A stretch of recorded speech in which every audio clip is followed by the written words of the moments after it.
nation that we all yearn for.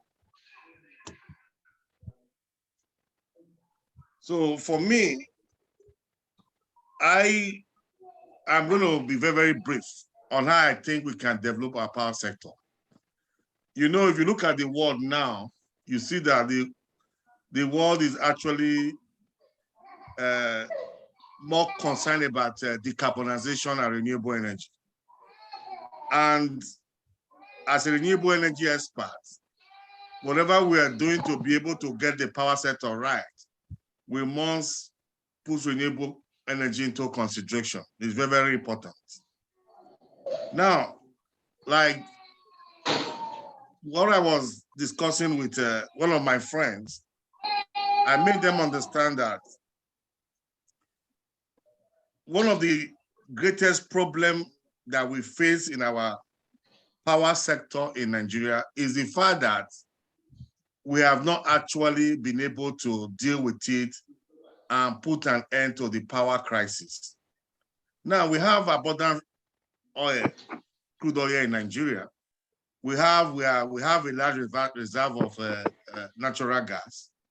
So for me, I think what I expect the government to do is to be able to sit down with these vendors and be able to develop a 10 years development plan for our power sector, where you can sit with the where these vendors originate from, sit with them with their government, even if we don't have funding for it, we can actually pay for whatever development we tend to carry out in the power sector with our crude oil in exchange.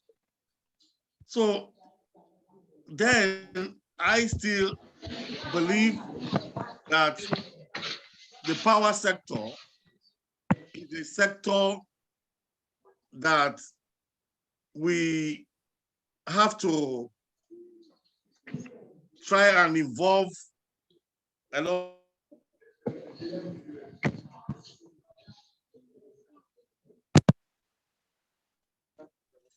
Hello? Hello? We can hear you. It's breaking. Can you hear me? We can hear you clear. Okay, okay. So that is what I think, the area I think I can make a contribution right now, because I believe that we have a lot of role that renewable energy can play in our power sector. For instance, I know that there are other sources of energy that we can actually develop. Like, for instance, we're talking about the renewable energy, talking about hydrogen, solid oxide technology for power generation. We talk about the hydro and all that. So I think for now, that is all I have to say about my contribution for now. As time goes on, I'm still going to make some input. Thank you very much. Thank you, Engineer Gazuma. Yeah. Okay. Let's hear from Dr. Shogunle.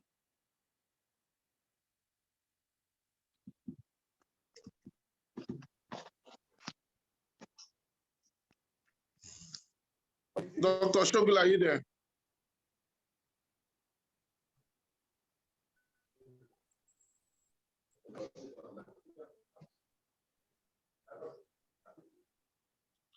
Dr. Eluka, if Shogunle is not there.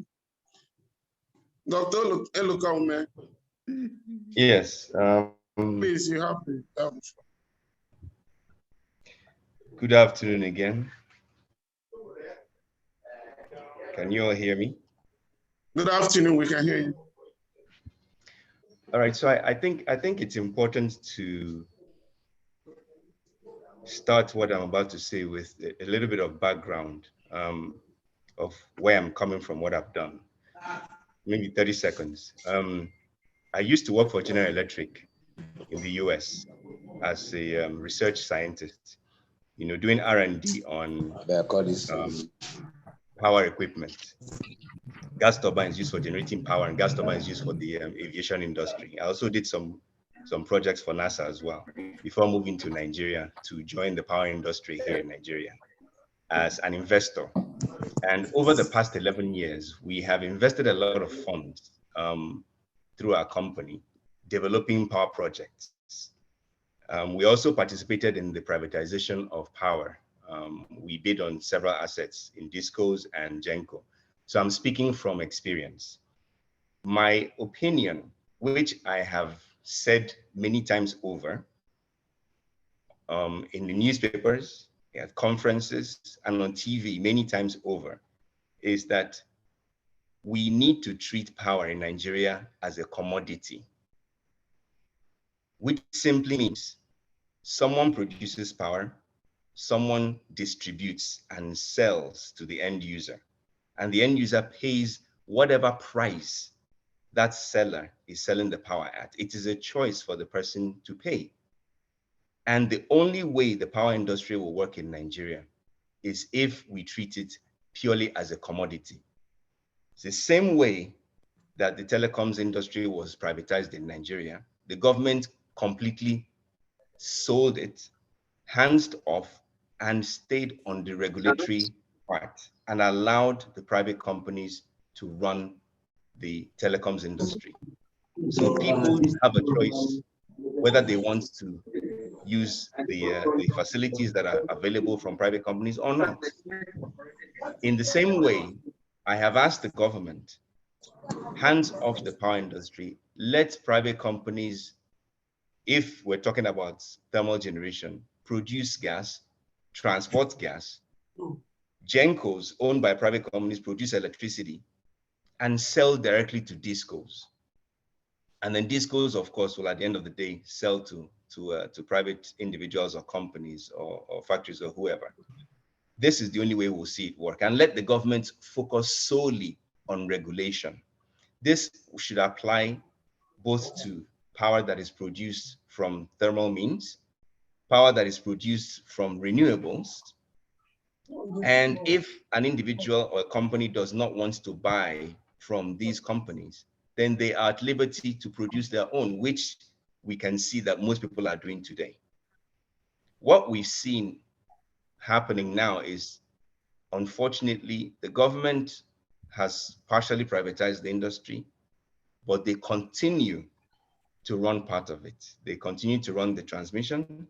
They are 40% owners of distribution, and they constantly meddle in generation and gas production. So it's not going to work. So my opinion really has always been privatize completely. I also said to them after the privatization was done that DISCOs are going to fail. About half of the DISCOs will fail and be returned to the government. We've seen so far in the past month, 5 DISCOs have failed and been returned to the government. More will come. So if we are serious about doing this, this is, my opinion, what we should be driving the government to do. Stop investing in the power industry and stay strictly on regulation and let private companies come and do what they need to do. I'll stop here for now. Thank you. Thank you, Dr. Luka. Thank you. It's Dr. Kikpelu now, Shogule now available. Yes, I am available. And thank you, gentlemen. Sorry, before you comment, those who want to make contributions thereafter should kindly just raise their hands so we would identify them. Okay, can you hear me now? This is Dr. Shogule. Yeah. Okay, thank you very much. It is very interesting to hear the speakers so far. But I have been extensively involved in the power generation, mostly for the past 44 years in the United States. I have extensive capacity in generation, transmission, distribution, design, engineering, and all that before I returned to Nigeria, ostensibly to practice in the privatized sector of the power engineering. I think that we have to look at this thing holistically. If we're just looking at the dimension of efficacy of power accessibility in the country. It's not a question just of transmission, distribution, or generation. That is the policies and the economics that goes into it. And what I will hope that this incoming government will look at is, one, is not to look in abstract, because there is an expectation of delivery of power accessibility by the general populace. So looking at the dimension, if you look at generation, I think right now we have in place, installed enough generation to begin to alleviate the sufferings of the masses. The distribution issue, I cannot even have enough time to really indicate the myriad of fundamental problems that besiege the distribution side. And like the other gentleman had said, more of the distribution company are going to fail. Why? Because the fundamental associated with electricity distribution were wrong in the beginning. They have been wrong. These individuals or enterprises that carry the DISCO as a privatized asset are not the type, they do not have the requisite requirement to deliver on the envisaged objective of power accessibility to the general populace. So rather than just looking at DISCO as a commercial enterprise, we need to look at the fundamentals that give rise to the privatization in itself, and then look at the operating requirement, the composite skill set and experience of the parties that is going to go into this thing. When you have just these people whose sole interest and objective is simply just to deliver on the commercial enterprise, but rather to be able to correct the fundamental error. When you have a DISCO acquired, that you have 6 turbines in that particular in that portfolio, and 2 are dead, 2 are being bastardized to keep 2 operating. What kind of efficiency can be improved in this thing? So we have that. Then we have the problem of even the way the architecture of our transmission is. But that may take time, and people will not have the patience for us to be able to deliver on such long range. But there must be a part of the planning process to ease electricity accessibility in the country. But it must be done. We have to look at that. So, gentlemen, I will stop there for now, and we'll make necessary contribution later. Thank you, Engineer Shogule. All right, let's take interventions from Jude Asomachi.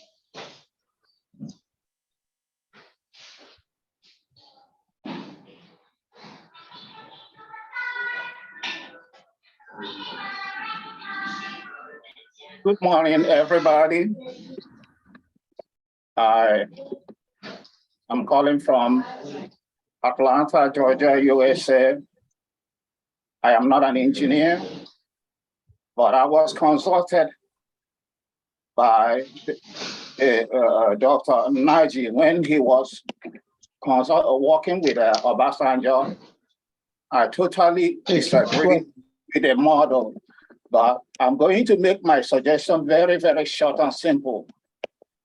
In the United States, as many of you who live here as consumers know, electricity is done by community. Each community has its own power, production, distribution, and whatever.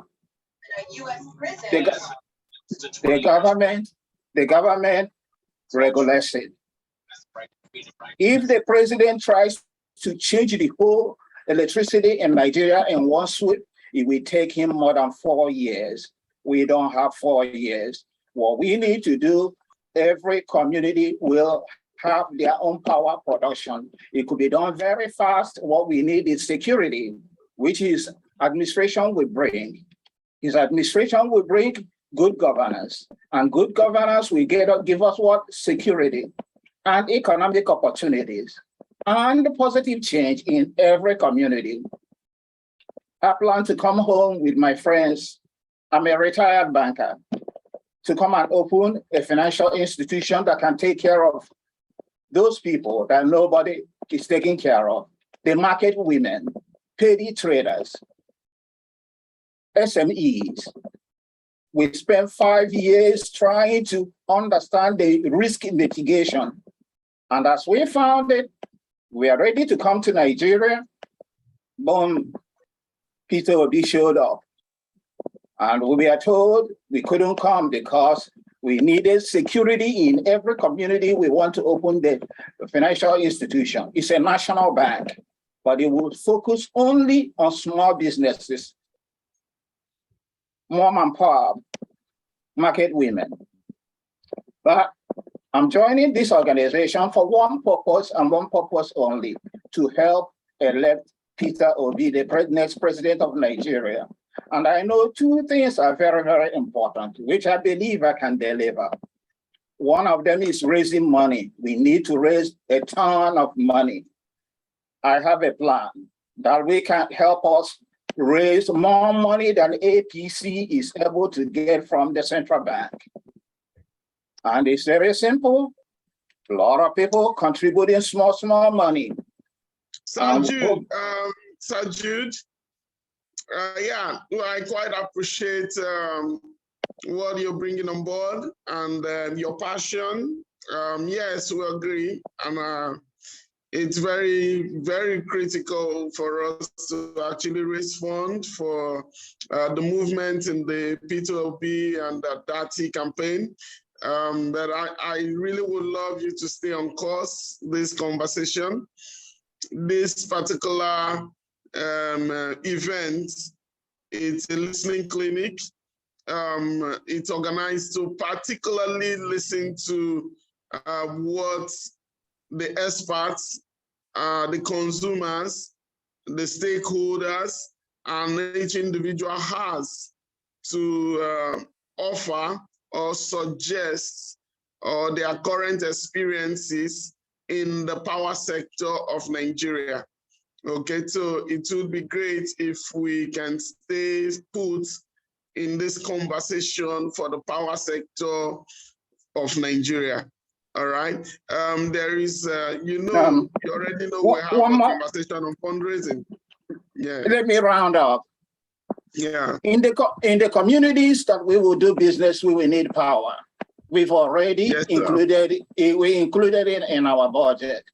So our bank will be willing to stand behind anybody who will be interested in doing the community power. But we are not interested in doing the national grid. I think it's a bridge too far. Thank you for the opportunity. I didn't get everything on this. Thank you. Thank you, Mr. Jude. Thank you, Mr. Jude. All right. Regarding fundraising, we're having that conversation not too far from now. All right, okay. All right, thank you. Mr. Lars Ikukobi, is your intervention in this area of power sector? Yes, I just actually wanted to speak a little bit based on a consumer experience. And thank you. Thinking also from, I live here in Dublin and I've been out of Nigeria since '91. And you can imagine that having lived in different parts of Europe, both Germany, Ireland, UK, you can understand that basically one has been exposed to what it takes, to understand the problem we are facing in Nigeria. And every now and then, most people living outside Nigeria become frustrated. They become frustrated not because they don't like Nigeria or they do not love Nigeria. They become frustrated because of the inefficiency of our corrupt politicians, the way things has happened. Just yesterday, I was in my kitchen and boiling corn, corn that we bought in one of the supermarkets here. And I was talking to my son and I said, imagine a situation where corn is available all year round in Nigeria. Imagine a situation where pear is available all year round. Think of availability of food, security in Nigeria, if we do have power to preserve most things. Now, sometimes you begin to wonder what is in the mind of these politicians. It is not, we've heard how much Obasanjo brought out to Atiku to go and generate and distribute power, and all that happened. And we also are aware that one of the biggest suppliers of generators in Nigeria is Atiku. So how do you think he would allow power to become resolved or a problem resolved? And this is why you see most diasporans are flocking to P2B, because there seems to be a renewed hope that something might be, coming up. And this is why everybody you meet, I mean, more or less, apart from those who sincerely have something to benefit from APC or PDP, I mean, their own personal, benefit, everybody here in diaspora are thinking of P2B. And the reason is not because we love him. No, it is because of the message he is sending across. And that is why we all are buying into this message. So if ever the issue of power has to be resolved, we must try as much as we can to get rid of the incoming administration in 2023 of corrupt politicians.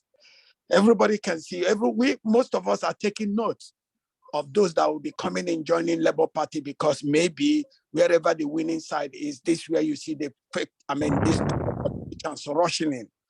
So it is always very important that we understand, if we can solve the fundamental issue, even the foreign companies here are very much interested. I remember ESB here in Ireland at some point in time wants to also invest. I remember also in Germany, some of the companies wants to invest in power, but the corrupt politicians will not allow that see the light of the day.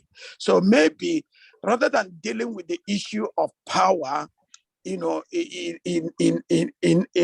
way has been spoken by some of the experts, it is best for the government to be very honest of getting rid of fake politicians and the corrupt politicians, and allowing those with proper interest to step into the power issue and be able to solve. It is becoming so much, a shameful issue that Nigeria, go to Cote d'Ivoire. I sent someone there a couple of last 3 weeks ago. Not Ivory Coast. They have power. Go to Ghana, they have power. And you ask yourself, what is happening in Nigeria? It's not because the will is not there, but because the people who are managing the affairs of the country cannot allow anything good to happen. And that is the important thing. So for those who are coming in, particularly P2B and the income, all the rest of them, it is important they try to understand this inept attitude of Nigerians of not sabotaging every effort that is, making us, not to really move forward. And with it, you will see diasporans will come in and help in every way they can to move that country forward. Thank you. Thank you, Lars. If you have questions or interventions, you can still raise your hand, and then we would come to you. All right. So now we would take Daniel Lumba. You're welcome, sir.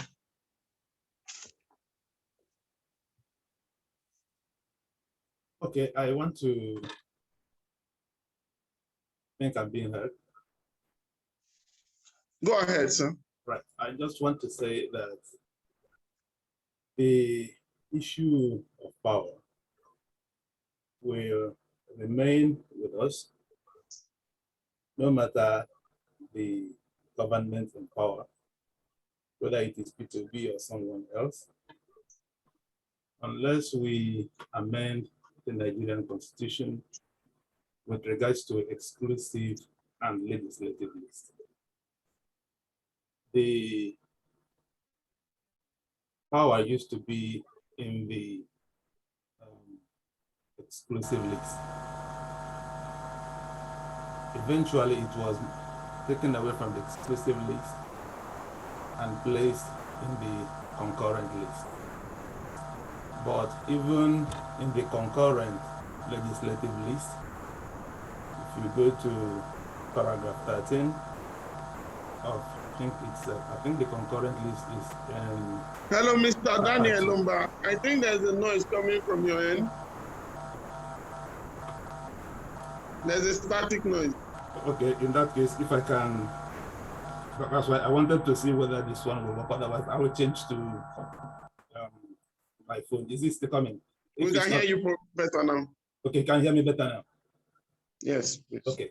If you go to, I think, part 2, deals with the concurrent list. Paragraph 13 says that the National Assembly may make laws for the Federation or any part thereof with respect to electricity and the establishment of electric power stations, B, the generation and the transmission of electricity in or to any part of the Federation from one state to another. While it is true that in paragraph 14, it also says that the House of Assembly may make laws with respect to electricity and the establishment in that state of electric power stations, the generation, transmission, and distribution of electricity to areas not covered by a national grid system within that state. So this simply means that a state government can make laws only with regards to generation or transmission of electricity to areas that are not covered by the national grid. That will be only to the remotest of villages. But in areas that are covered by the national grid, the state government can generate power, but it cannot transmit power. So that means in a big city like Onitsha, for instance, Onitsha must have to depend on power that is generated and transmitted by the federal government. And once you have that type of system, it breeds inefficiency, it breeds corruption. It doesn't matter whether you have an angel as president.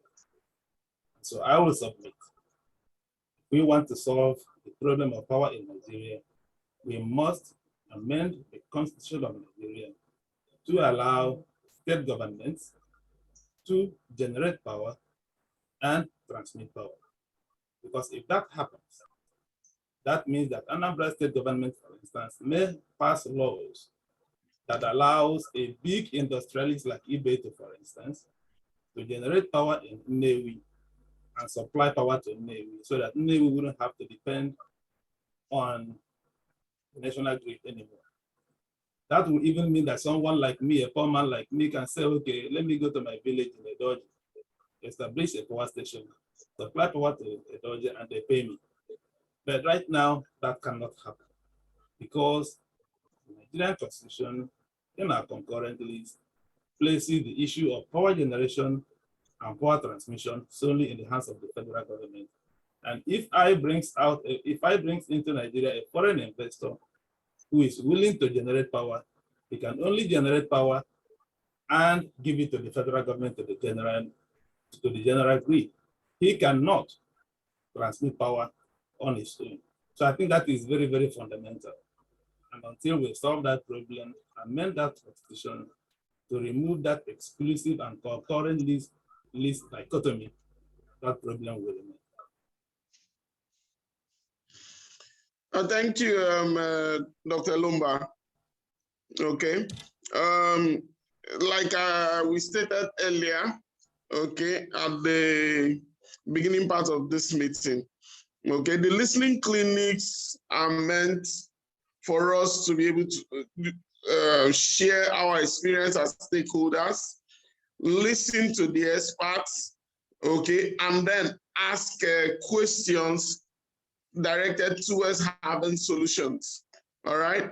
We had ab initio invited Dr. Eluka Dr. Agazuma and Dr. Shogunle to help us clarify on such key areas that we may not have a good understanding in as to solving the power problem in Nigeria.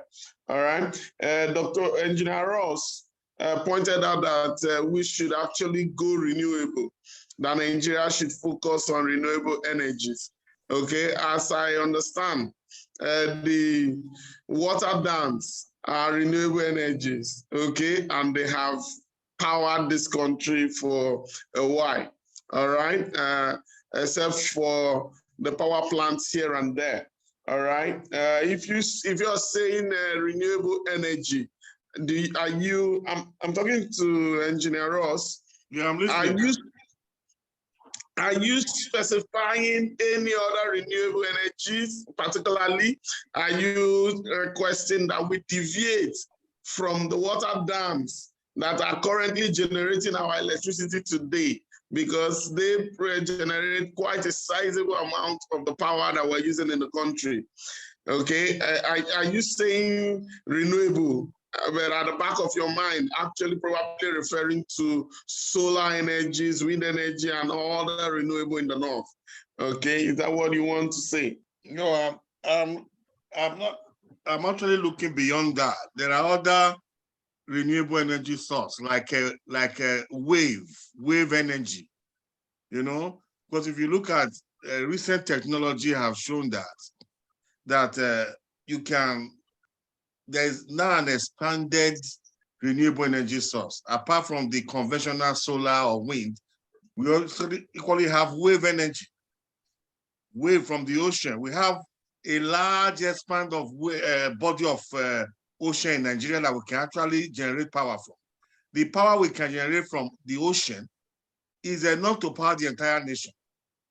There's a technology called pumped hydro technology that you can deploy to be able to generate power from the wind, I mean from the wave, ocean wave. So I think what I will do, there are some informations I'll pass across to you, Salvation and Labor. We can exploit that technology. It's purely renewable.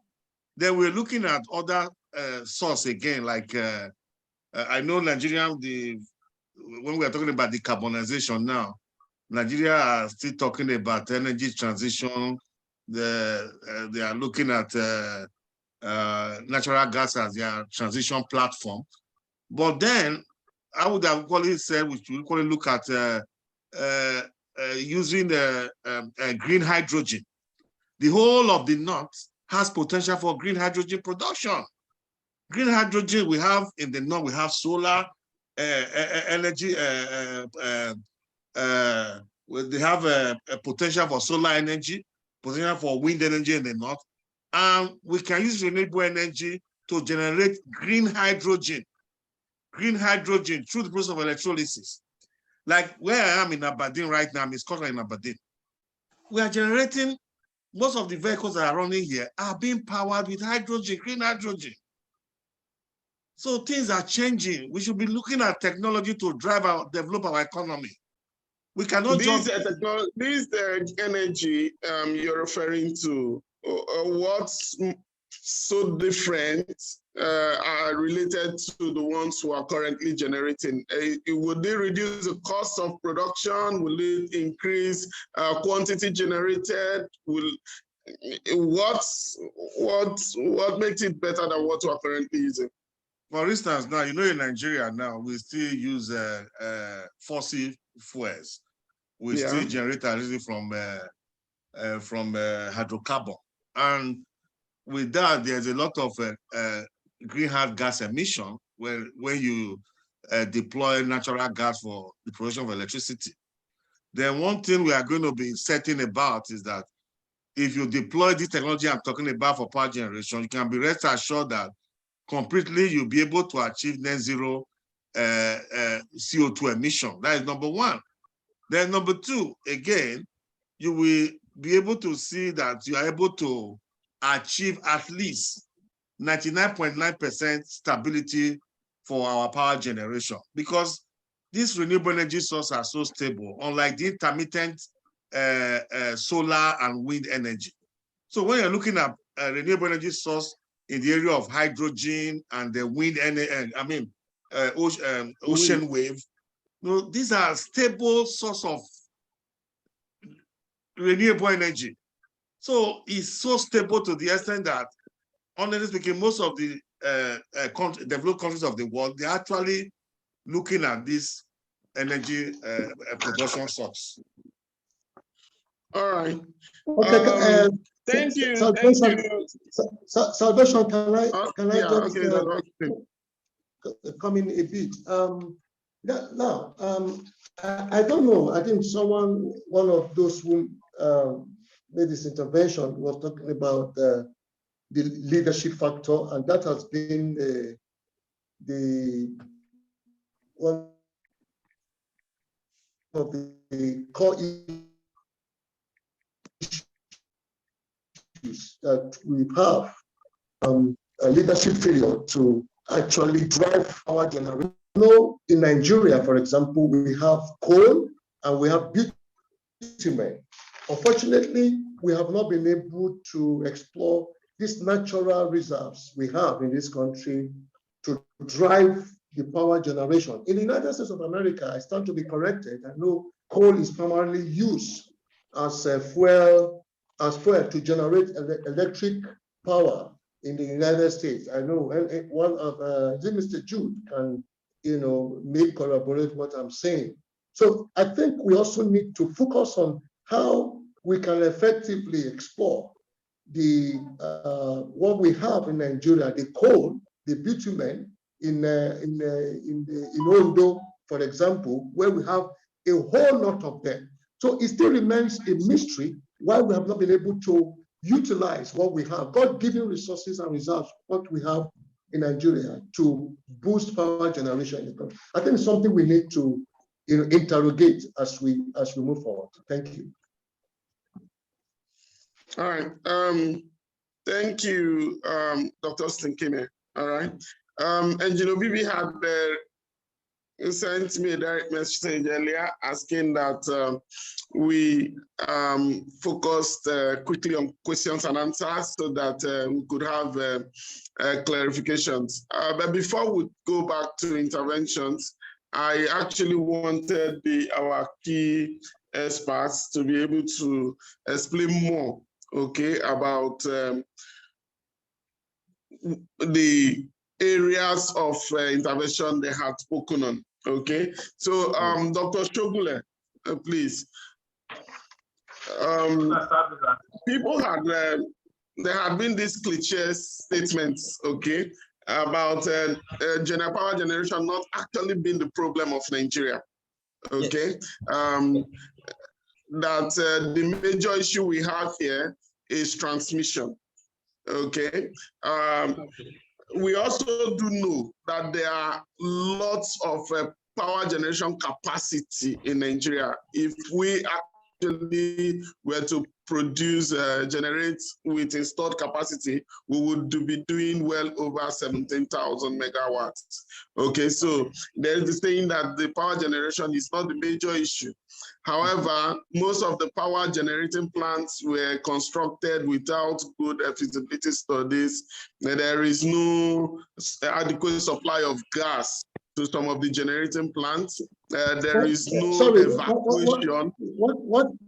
What are we generating at the moment? What megawatt are we generating at the moment as it stands? I think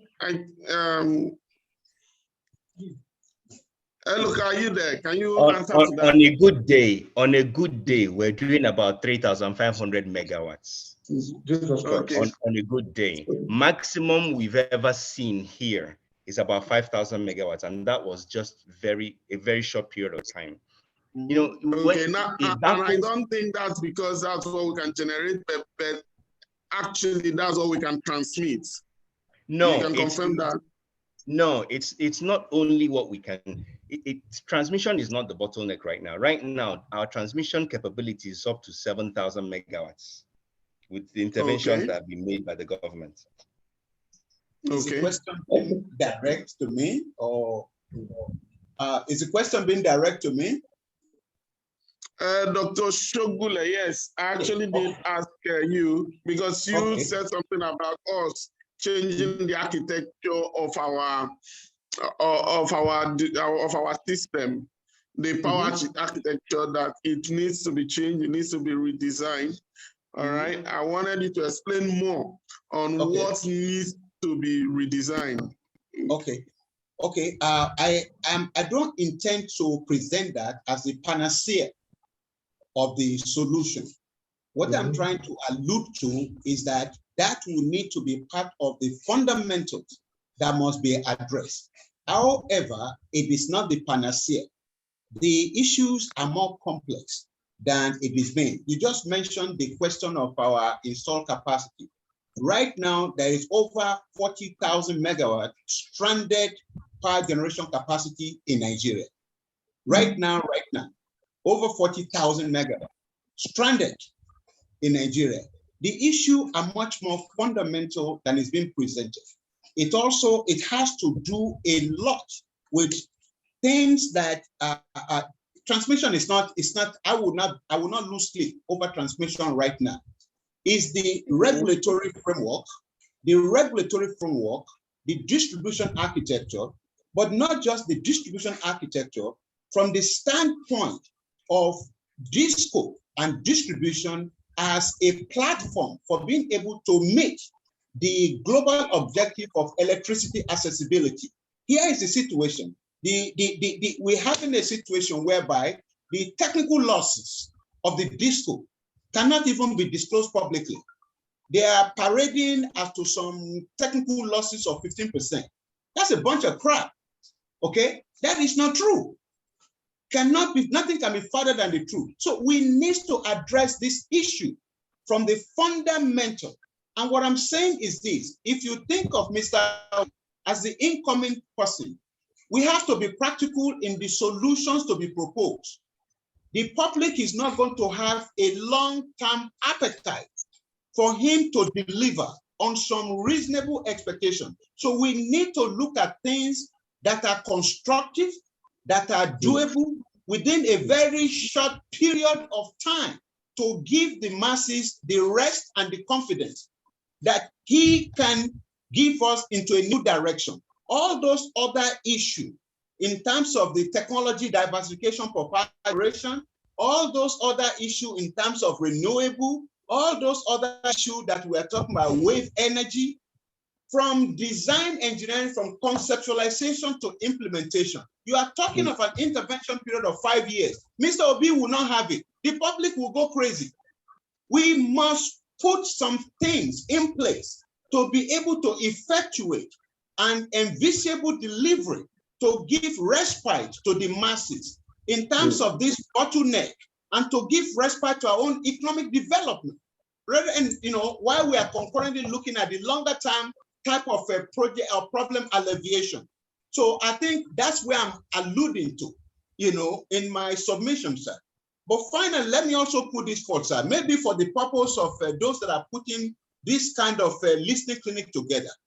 Interested as it may seem, I would suggest that we look at, and instead of just putting all of us together in this, we come with variety of expertise. We come up with variety of professional experience, and we come up with variety of business and interest. I will suggest that maybe there will be a subgroup to take a look at the transmission issue. Take a subgroup to take a look at generation. Take a subgroup to look at distribution in all of its subset. Take a subgroup to take a look at infrastructure, facility of subset. Then take a look at finance and development. Then regulatory framework. We can use the compilation of the outcome of such group to crystallize a summary proposition in terms of targeted specific areas to go to make this problem easier for Mr. Obi than anything else. That would be my suggestion. Thank you, Dr. Shukla. Thank you. Beautiful. Beautiful. Yeah. All right. Dr. Luka, Dr. Shukla seems to quite agree with you that one of the quick things to be put in place is the regulatory framework. Okay. you were insisting that that the government actually needs to pull out of the business side of this whole power system. All right, and we would actually love to know some of the quick things, okay, in terms of regulation or policy formation that needs to be put in place, okay, in terms of soft infrastructure that can quick start the power sector. Okay. When we look at the power industry in Nigeria, sometimes we get in a room and we have different people in the room. One of the state governments put me on their power committee to try and fix the power issue that they have. And it's interesting to know that in that power committee, of all the people that usually attend, I'm the only one that has, well, I say, experience from the private industry that has actually invested money, real money, in the power industry. Some folks come from, I think 2 of the people come from the government side. And it's interesting to hear the different viewpoints. Now, Dr. Shogunle said we have about over 40,000 megawatts of stranded capacity in the country. At the last time I checked, of the on-grid plants, we have about 13,000 megawatts. And what this, if you now dig a little deeper into those on-grid plants, I'll pick Sapele, for example, Sapele power plant that was privatized. They have 16 turbines and 4 small gas turbines. Of those 6, 4 are completely cannibalized, completely. They have only 2 that can run. And out of those 2, they cannibalize 1 to fix the other one intermittently. The 4 gas turbines are Hitachi machines. I think they're 75 megawatts each. They have been sitting idle for many years, which means they probably will never run again because their turbines are gone. When I talk about the industry, I look at the industry as a whole. My point is this: government's place should be purely regulatory and also creating an environment where people can invest money. And when you make that investment, you are sure that the contracts that you sign, which obviously should be bankable for you to be able to raise money, can be enforced. Enforcing those contracts means that you have the rule of law in place in the country to be able to protect your contracts that you sign. Remember that these monies will come from banks. These monies will come from lenders, some of them angel investors, some of them private equity investors all over the world. They can come from whichever country. They need to be sure that their money is protected. The only way we can have the industry run, and Dr. Shogunle is right. I mean, you need to go back and look at the architecture of the country. And when people talk about the ATC and C losses, aggregated technical, commercial and collection losses, they were quoting numbers like 30%, 20%. We knew those numbers were very wrong. We bid on a disco when the privatizations were going on, and we knew that those numbers are closer to 70% or even higher. The numbers they're throwing around is very wrong. Now people are beginning to see that a lot of the folks that got into the industry to buy some of these assets are just rent seekers that had no clue about the industry. Unfortunately, we don't have the time to go back and redo the entire architecture of the power industry. If we want to make a real change in 4 years, my proposal is simple. Again, I will agree with Dr. Shogunle to some extent. I will also agree with the first speaker, Engineer Ross, to some extent as well. We need to, one, allow the private companies to talk to each other, to deal directly with each other. I think it was Jude that said something about community power being handled by communities in Atlanta. I also live in the US. My family lives in the US. I'm here, I live here, working here, but my family lives in the US. So I'm used to what he's saying, and he's right. What I think we need to do here, if we're to make any real progress in 4 years, is simple. Allow the private companies that are producing fuel, natural gas in this case, to deal directly with companies that own pipelines. Allow companies, private companies, to build gas pipelines within the country. Okay? Protect them from communities that will do price gouging for things like right of way and permit to work and all that. That's another matter altogether. Allow the people doing generation to deal directly with the gas producer and the gas transporter, agree a price that will incentivize the gas producers and gas transporters to get gas reliably to the GENCOs. Then finally, whoever owns the transmission lines, it shouldn't be government, by the way.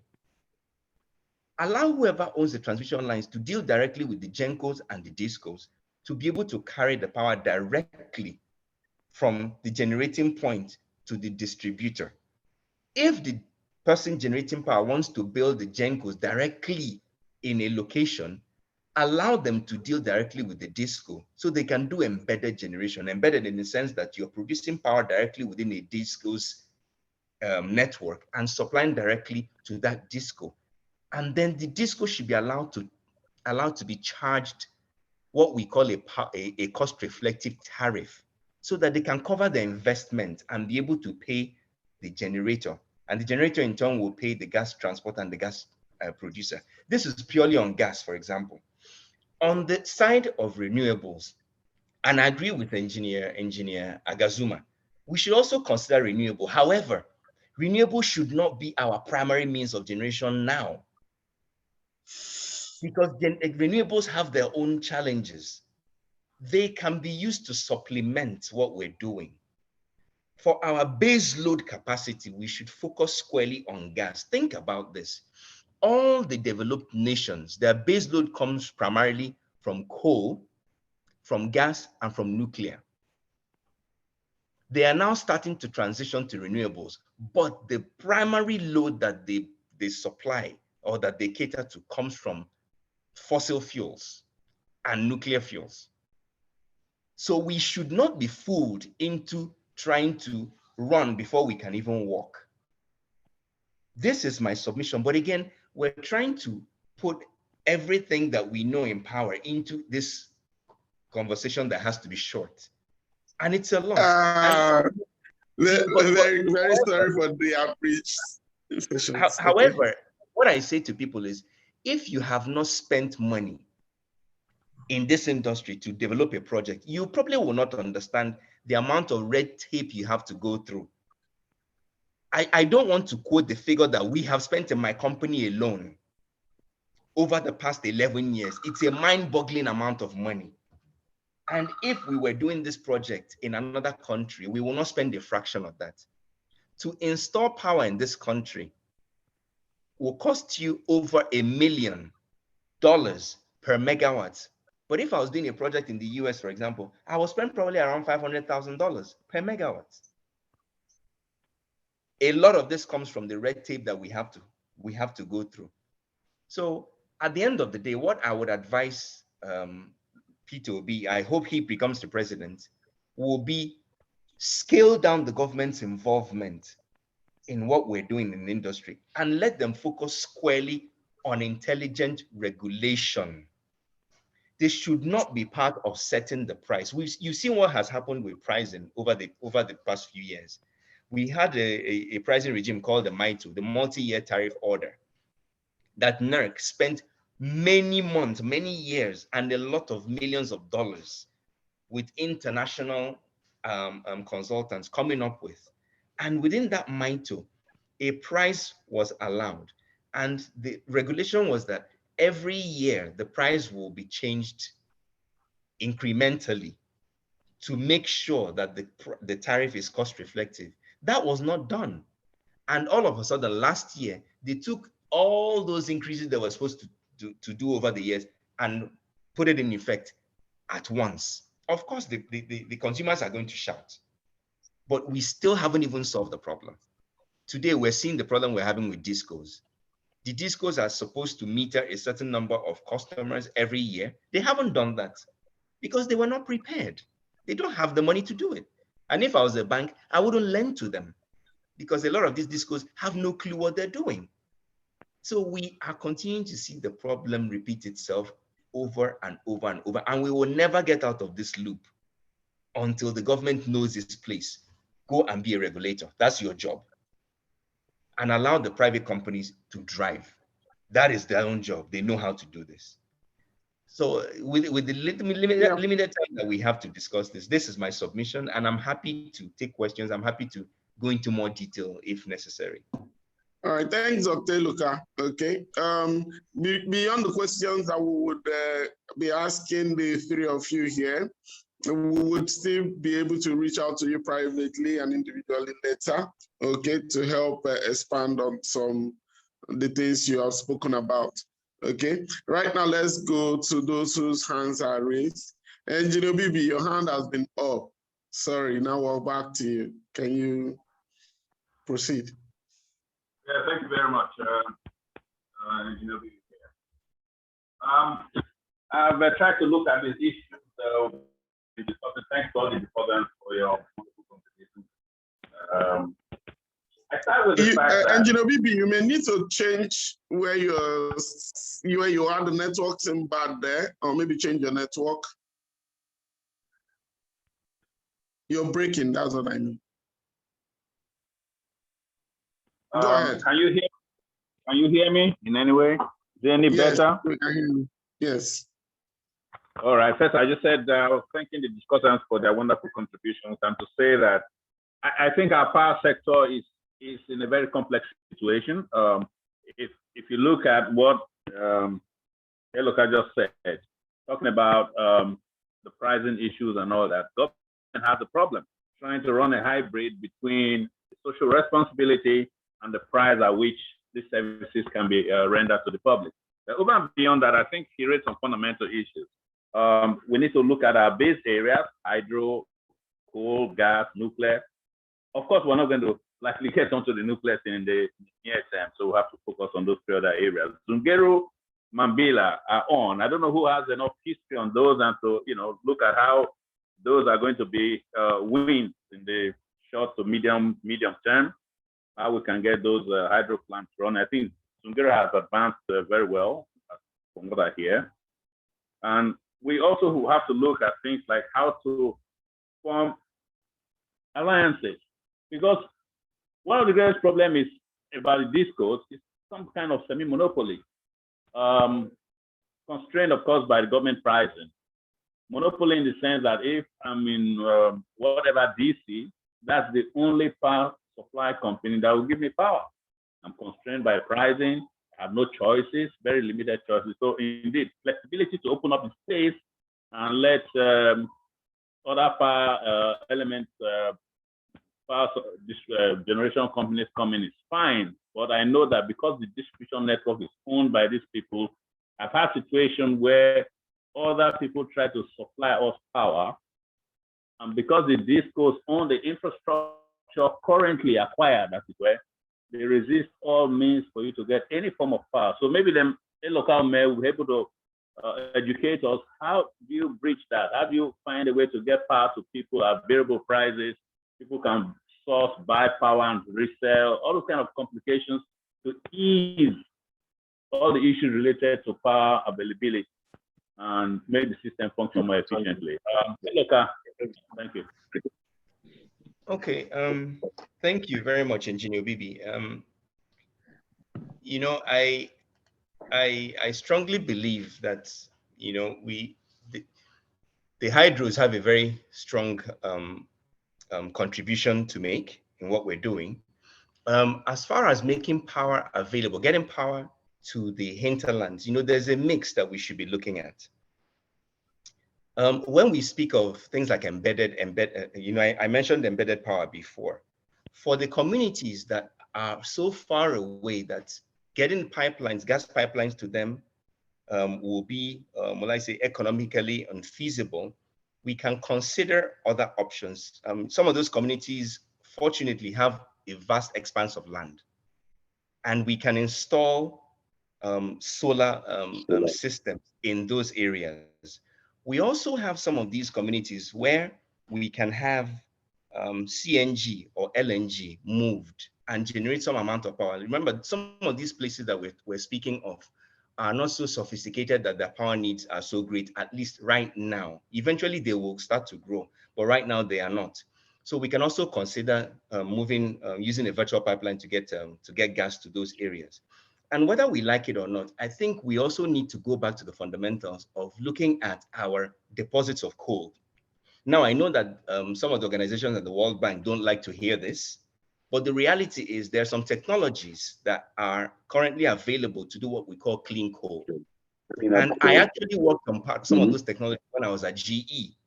Okay, when I was doing R&D at GE in the US, I worked on some of those clean coal technologies as well. So we can also start to look at that. Coal is still relatively cheap, and we have a vast amount of coal that we need to be tapping. So there is a vast array of things that we need to do. And this is not just now bringing power to these communities, but it's also creating valuable jobs. So when His Excellency starts to speak about making power available to people, it also helps to drive economy. It also helps to drive jobs that we need to be creating for these people. So we can get some of these folks off the streets. So while we're creating power for them, we're creating jobs, and we're creating products that we can export. We can export some of our coal. We're currently exporting a lot of gas. Someone spoke to me the other day about the pipeline that we want to build towards the northern part of Africa. And I said, right now, I don't think we should be focusing on that. The gas that we generate in Nigeria now, we're exporting a lot of it currently, about 41% or thereabouts. We should consider having a lot of it kept here to help to kickstart our industry. Think about this. It is shameful to me when I think about it. Egypt currently does about 57,000 megawatts reliably, and they have half of our population. When we generate 5,000 megawatts, we're celebrating. I think we should be crying. Okay, we should all be weeping. But the important thing is that we have the capability to generate over 100,000 megawatts of power in this country. And it's only when we start to hit a number of about 40, 50, 60,000 megawatts that we can say we have enough generation to go by, okay? Distribution, transmission, those are relatively easy to solve if we have the right people driving. And at the end of the day, it still comes back to what I said before. If you have those regulations that have been created to monitor and guide those parts of this industry, and there are strong consequences for failure, you will start to see them work. So the fundamental is very simple. I wouldn't worry about price gouging. I wouldn't worry about whether we're charging people so much. I mean, you spoke about social responsibility. That's important. That's when we can now have the government starting to subsidize for those people that cannot afford the regular price. The same thing happens in education. The same thing happens in healthcare.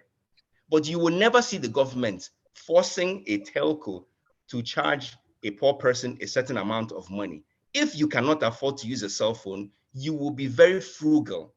That's when you see people flashing. They will flash you and say, please call me back, I don't have credit. That is the same thing we need to start seeing in electricity. You know, people also need to learn what I call energy responsibility. You see some offices, you have 20 air conditioners in their offices. There are 3 people in the office and all the ACs are on. Guess why? Because they're not paying the right price. Once they start paying the right price, people will start to turn off what they don't use. People will start to install energy efficient bulbs. People will start to install energy efficient air conditioner and so on and so forth. People will start building energy efficient buildings like the one that we have in our office. Our office is the first energy efficient building in West Africa, here in Lagos, because we are conscious of cost. Cost drives everything. So this is my submission. And again, I am very happy to go into much more detail about this in another session. Thank you, Good Dr. afternoon, Prof. Luka. Definitely I see will. Prof just Salvation. joined us. I was going to say that Prof. Otomi is here now. You're welcome. Thanks, Oh, thank you. Thank you, Salvation. First, let me say a very big thank you to everybody that this conversation is going. I have had the privilege of one-on-one conversations with quite a number of Nigerians with expertise in this area, from Aberdeen to Houston to all kinds of places. But I just think it would be good to come in on this energy responsibility point. I think that education in that regard is a critical part of what we should be doing. I take very much the point made about how people use telecoms by flashing and doing things like that. I recall years ago I went to, it was actually a church, a bishop's court. And somebody went to the washroom, came out, I saw the lights were on, nobody was in the washroom. Very instinctively, I mean, I didn't think about it. I just, got up, put the thing off, and came back and sat down. And it was a priest looked at me and said, "Chai, this new civilization you are bringing to us." But I had done it without thinking of it, But somehow many people don't realize that they have a duty to conserving this kind of scarce resource. And we do need to build a campaign for responsible use of energy. The strategy of beginning to distribute energy first most efficiently to concentrations of production is, for me, based on the fact that as you can then produce and more people get into employment, you can then take it to those who are further away and all of that. And so part of the issue that I have tried to raise in talking about energy is how we can relate the generation and distribution to industrial parks and new towns around industrial parks that would then make these kinds of, if you will, oasis clusters, learning grounds for how we most efficiently manage this. Yes, democracy needs to bring the goods of life to everybody. But if we were more decentralized at more local levels, local solutions to make life better for people within their context, in my view, will be developed. This is why I think it is a very important thing that the concentration of authority at the center is beginning to be loosened, and that states can now be basis for developing capacity and developing the production of power and its distribution. I think that we need for our experts to perhaps channel their energies best to looking at our endowments and how that can lead to a diversification of how we generate and distribute power. I'm sure that before I joined, a lot may have been said about solar energy, what Egypt has done. In Nigeria, for example, clearly, the vast areas in the northern parts of our country provide us opportunity to combine both hydro and solar. Egypt has done so much there. At the last Afri exit meeting, I tried to bring together some entrepreneurs from Egypt who play in that space with some members of the Nigerian Society of Engineers to see if they can then develop partnerships that can lead to a lot of solar energy projects in rural north, for example. And if we then decentralized power, a national grid can come later in the day when we have begun to do local pockets. Then I think we have greater prospects of attracting investments into these various areas. And that's part of the conversation around coal. And one of the issues that I've been wanting to put to the experts is the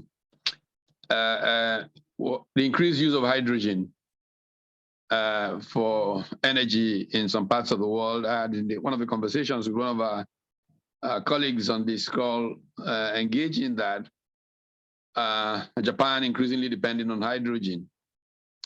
And part of what I have come to learn is that a good deal of hydrogen is now coming out of coal. How can we generate local clean hydrogen, for local use and for exports from our coal deposits? That by an energy transition, I've always said to people, it doesn't mean that hydrocarbons are dead. It actually means that we can use derivatives from hydrocarbons in so many different ways. And we do need lots of thinking around that, how to increase our earnings through the processing of the macro hydrocarbons value chain, and not only therefore generating revenues, but using that to power industry for growth and for development. And the truth is that this is an emergency, and we need to create an energy emergency frame around which we will accelerate and power up development and growth in this economy. 200 and something million people who are not making progress are a time bomb, but we can convert this into a demographic dividend. And this is what I'm hoping that some of our conversations will help us anchor so that we can get the energy for progress that we need in Nigeria. Thank you all for your participation, and we'll keep listening. Thank you, Salvation. Thank you, sir. Thank you. Quite insightful intervention. You kind of spoke across all the planes that we were discussing earlier. Welcome. I hope you had a nice time in class. Thank you. All right. Okay. We'll go back to interventions and other questions. Ben Ala-Igbo, your hand has been up for a while. Okay, go ahead, Ben. Yeah, thank you so very much. Like you rightly mentioned, the name is Ben Ala-Igbo. I'm joining you from Turkey. I'm the chair, the president of the Nigerian Diaspora NIDO Turkey chapter. I've been listening keenly on most of the contributions being made here. I am not an expert in this area, but I'm a business consultant. And some of the things which have been said here, I have experience in the energy sector because in 2018, 2019, when we had a Nigerian ambassador here, Ambassador Paragalda. So through my goodwill, I facilitated an investment in liquefied natural gas plant to Nigeria that was ready to invest a minimum of 1,000 megawatts.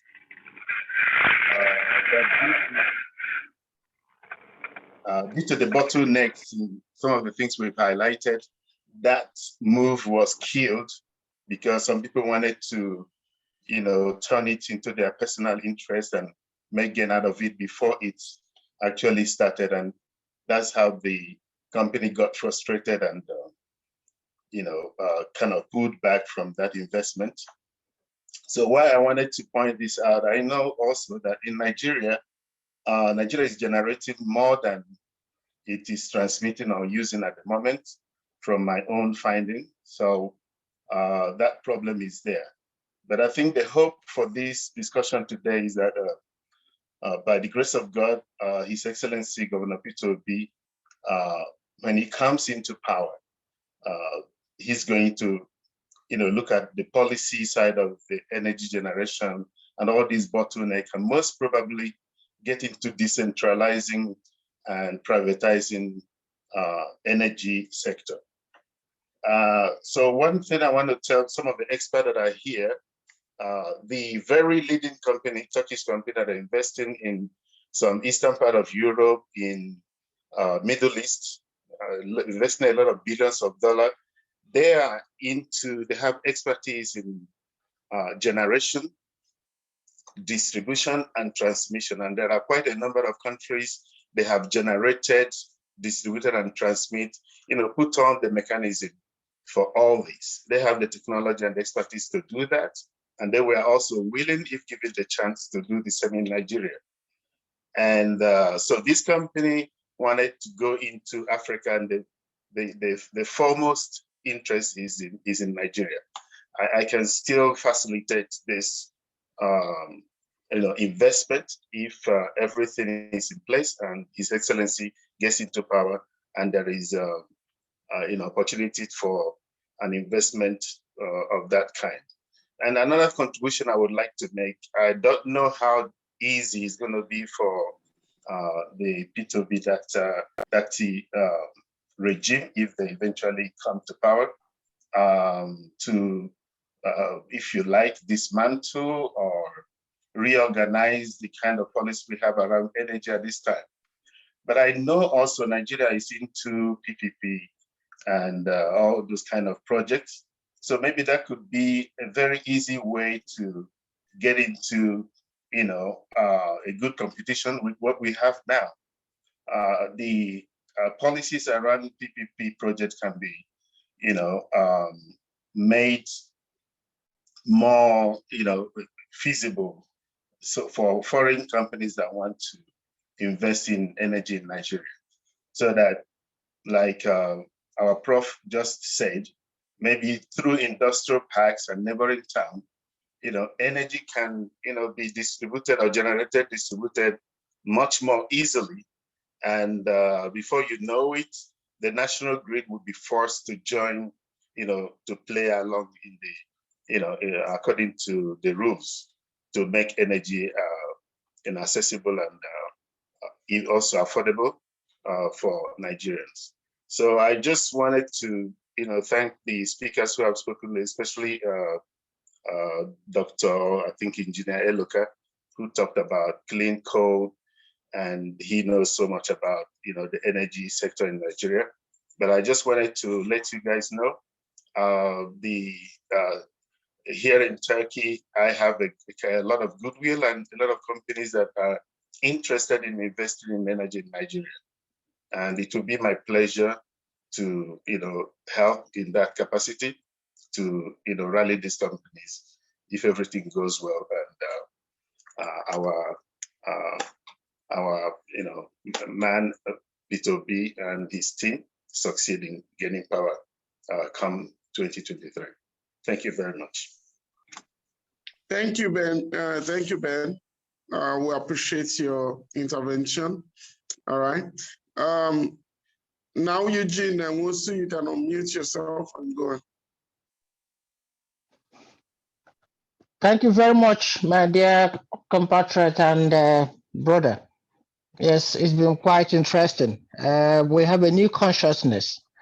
I call it an awakening. And every well-meaning Nigerian and like minds have come together to provide solution and get behind this political revolutionary movement of P2B Dati. And wherever my good friend and brother is involved, Professor Patu Tommy, I know something good is there. So thank you so much for engaging us. And this is a good sign that we are on the right track. I want to thank the experts who are with us here to speak about energy. two takeouts that I have taken from both what a compatriot Daniel Lumba and Dr. Eloka Ume, they highlighted two things. And those things are, from Daniel, is about the constitutional infringement, the constitutional hindrance. There's something in our constitution that the incoming government, please God, it will be His Excellency, it will be, and Yusuf Dati, well-seasoned professionals, youthful, with energy and passion, they can do it, to wrestle away the regulatory, just to wrestle away the whole constitutional thing from the houses of assembly, who has to approve or who has hold on who generates power. Now, where we live overseas, I am over 38 years abroad. I'm a seasoned diaspora. Accountancy, management, and coaching is my business.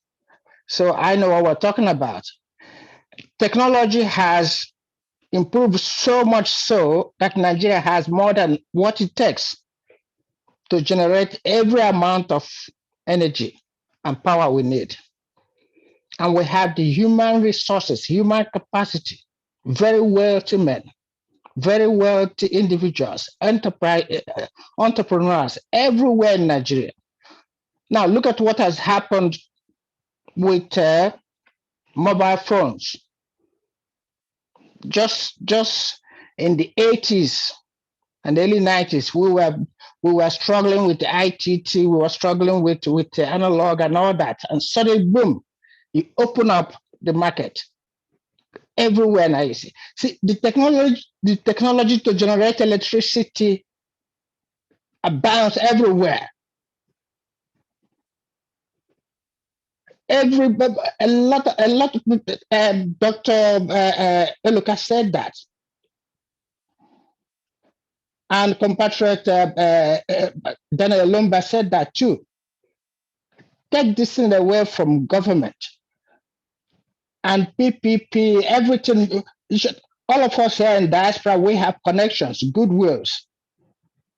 I know years ago that the Electricity Island International even invested in Nigeria, but they could not continue because of the red tapes, the corruption. And that has to go with executive power, which it should take this in away from change the constitution, whatever has to be amended, open the market. The technology to generate any amount of power we need in Nigeria is available. And the wealth and capacity and human resources are there. And we have the experts, the most equipped Nigerians are both at home and abroad. All it needs is for government to stay clear and just be a regulatory body, just as Dr. Ume said, just as my brother Elumba said too.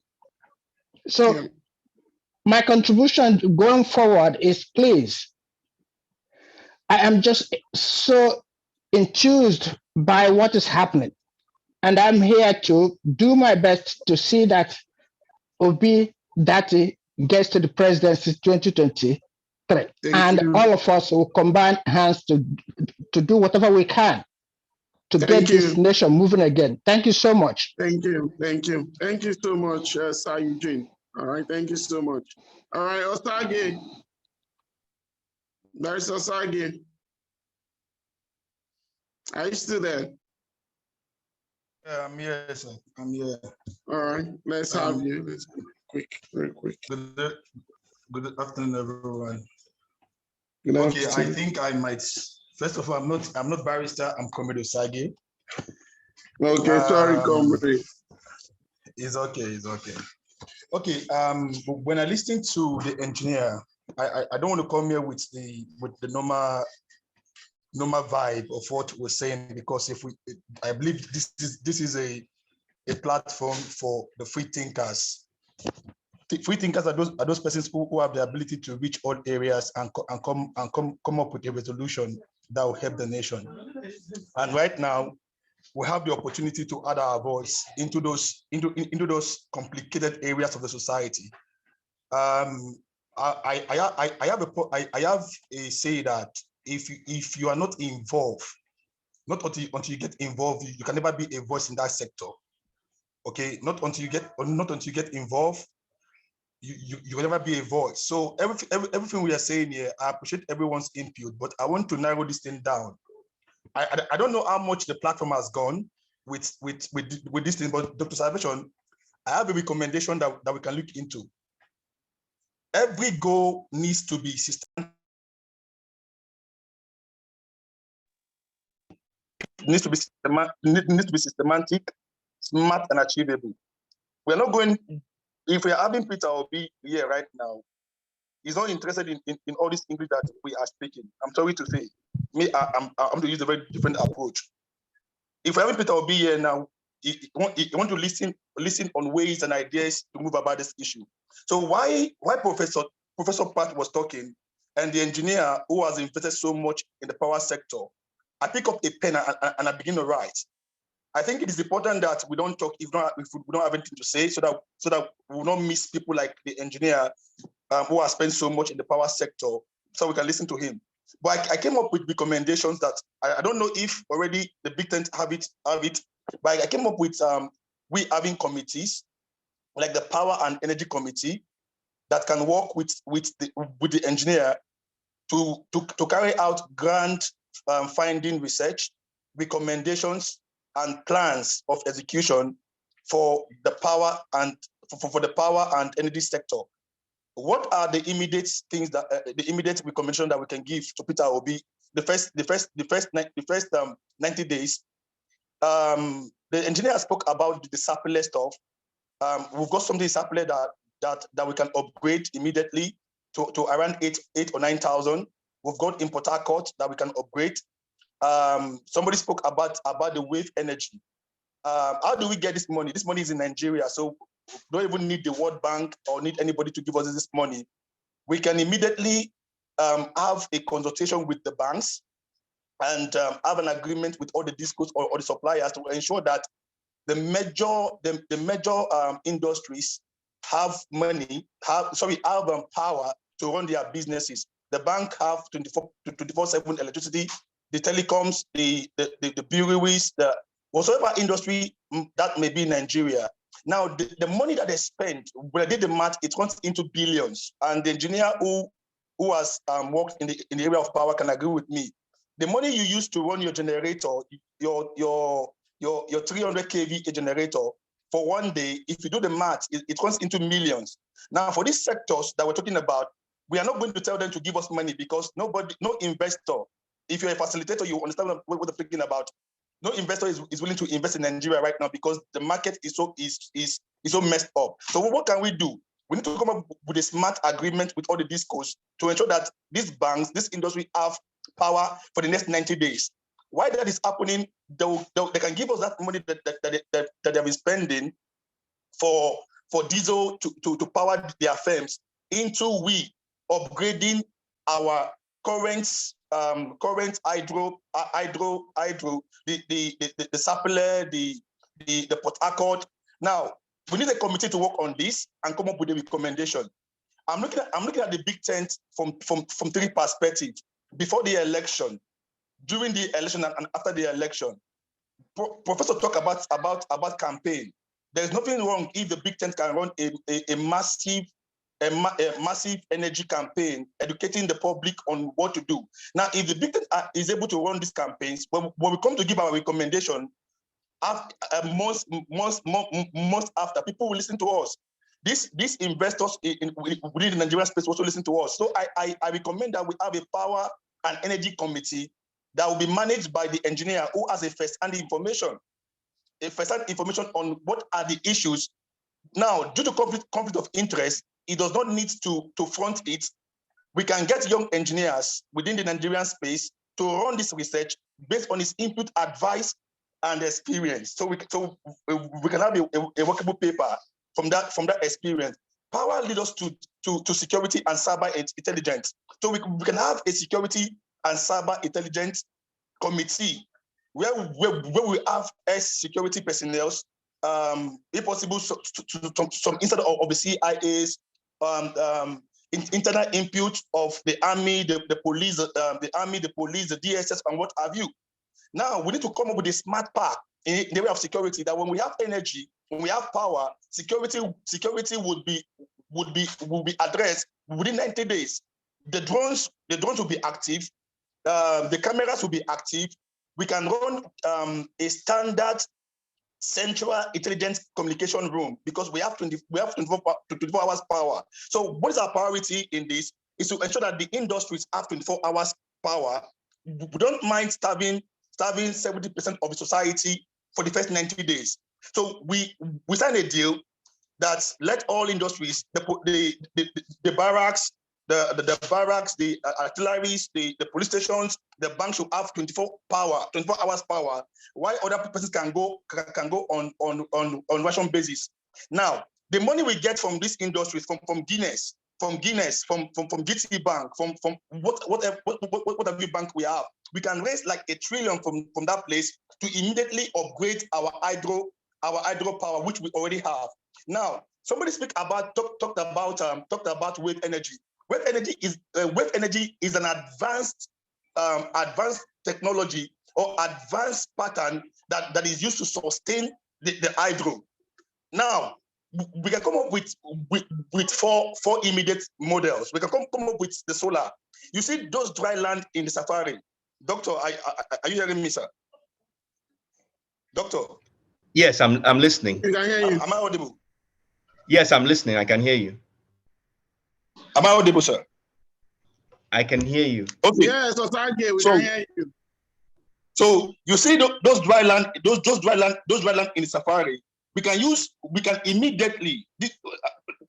Let's forget about a 7 years plan, short term and long term. We can immediately start exploring those dry land in the safari to install renewable energy like solar. That safari alone, when we did a math, that place can power the whole of Africa. The whole of Africa. So while we are upgrading our hydro, the industries have power for 90 days. The person will be 90 days, and at the same time, we can get investors like our brother who spoke here about Turkey. These guys can come. What happened to us before now is that why I did a research on PPP and why PPP failed in Nigeria is because there was this PPP that never have that implementation, enforcement, and the government will to change. Now we have to review why as previous PPP for the past 20 years failed in Nigeria. The government will. In this case, we are the one writing the policy paper for Peter Obi. So we can tell him, sir, all PPP that has been signed has to be reviewed, and him being the president, as our ears, we can advise him on keynote on things that we can do. There are PPP signed, money released, there is nothing done. So we can now start working on active PPP, okay, to ensure that these plans are being funded by individuals, and while they are funded, they need to be a security for their investment. I gave also, I think I wrote number 3, environmental resource management. This can be a committee where we can plan, where we can identify all the resources, identify them. For example, why should gas go to Morocco? Why should there be a gas pipeline to Morocco when Nigeria doesn't even have to 24 hours light? So we can have a gas turbine on the immediate. We can have gas turbine in the 6th region of about 5,000 megawatt each. This can power the economy immediately, because I have seen in Asia where they use that to power a full country until they're able to upgrade their hydro or their sustainable energy. Now we also have a committee set up on e-construction. I think somebody spoke about when he was working with, is it GET or something? He talked about having smart building. The e-building is the e-building carries structural safety analysis, fire pattern and control, environmental impact assessment. Because what we're seeing now in Lagos, building collapsing is because there are no adequate framework in place. There is compromise somewhere. Now, when we have our committee to look into these issues, but we having a committee to work on e-construction, smart city and smart city and project controls. This area would address standard, we address specification, we would address landscape, would address environmental material and people that should engage, and this will help us to have a well-controlled building code that will serve the whole country. So it is important that we have committee, because when we will talk, and we have nothing to give to OB. So this is my recommendation. The last one, I have two here. I have National Traffic Management Code. A committee from the diaspora can work on this under the supervision of the Big Tent. Now, by the time we have done our research, we can come up with three patterns. The first one is the immediate, the second one is the long term, and the final one is the national, like a vision. We can say, okay, by the year 2030 or so, this is where we want to be. Now, the last thing I have here is the legal reform. Why should we have a congested Supreme Court? In fact, if you even go online now, there is no date in the Supreme Court. Throughout next year is fully booked. We can come up with recommendation to break the Supreme Court into 7. Abuja will be there, and we'll have 6. We'll have this in 6 sub region of the country. So I believe that it is time for us to bring together our expertise, our experience. No need of traffic police when you have camera and traffic light that is working. So I believe it is time for us to bring together our experience, to bring together our expertise, to bring together practicable things that Nigerians can work with, not story. Thank you, sir. You tell them in 90 days and it is achievable. Then okay.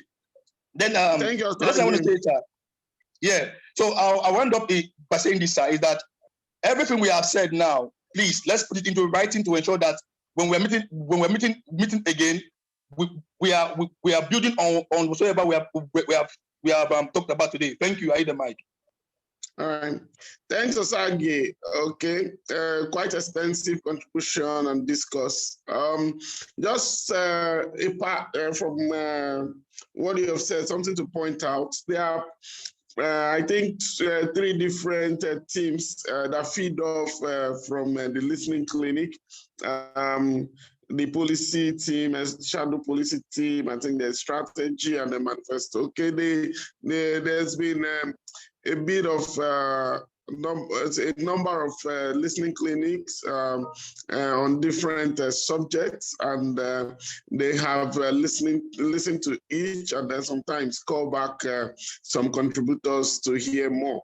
All right, so I want to reassure you that the conversation has been going on, and notes have been taken, and it's been utilized effectively.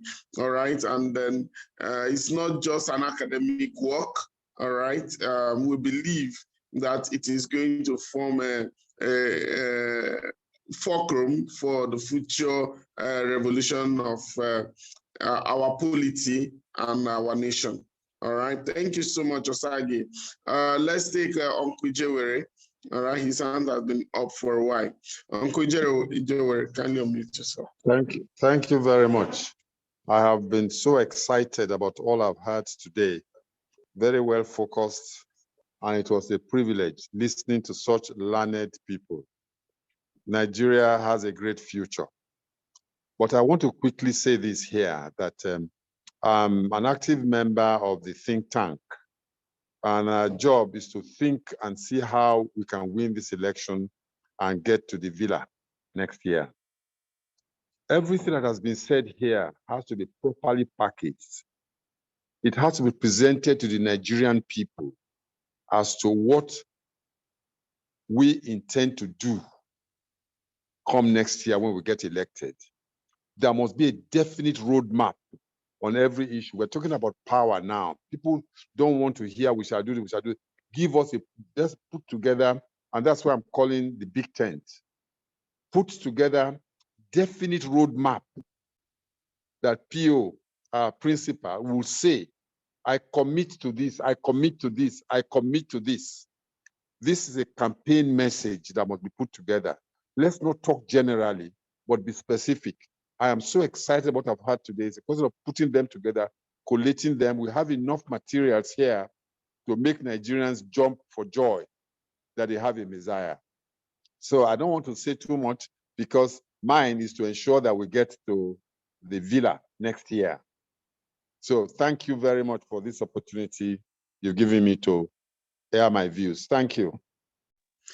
Thanks, Uncle Joey. I appreciate your contributions. Thank you so much. Thank you.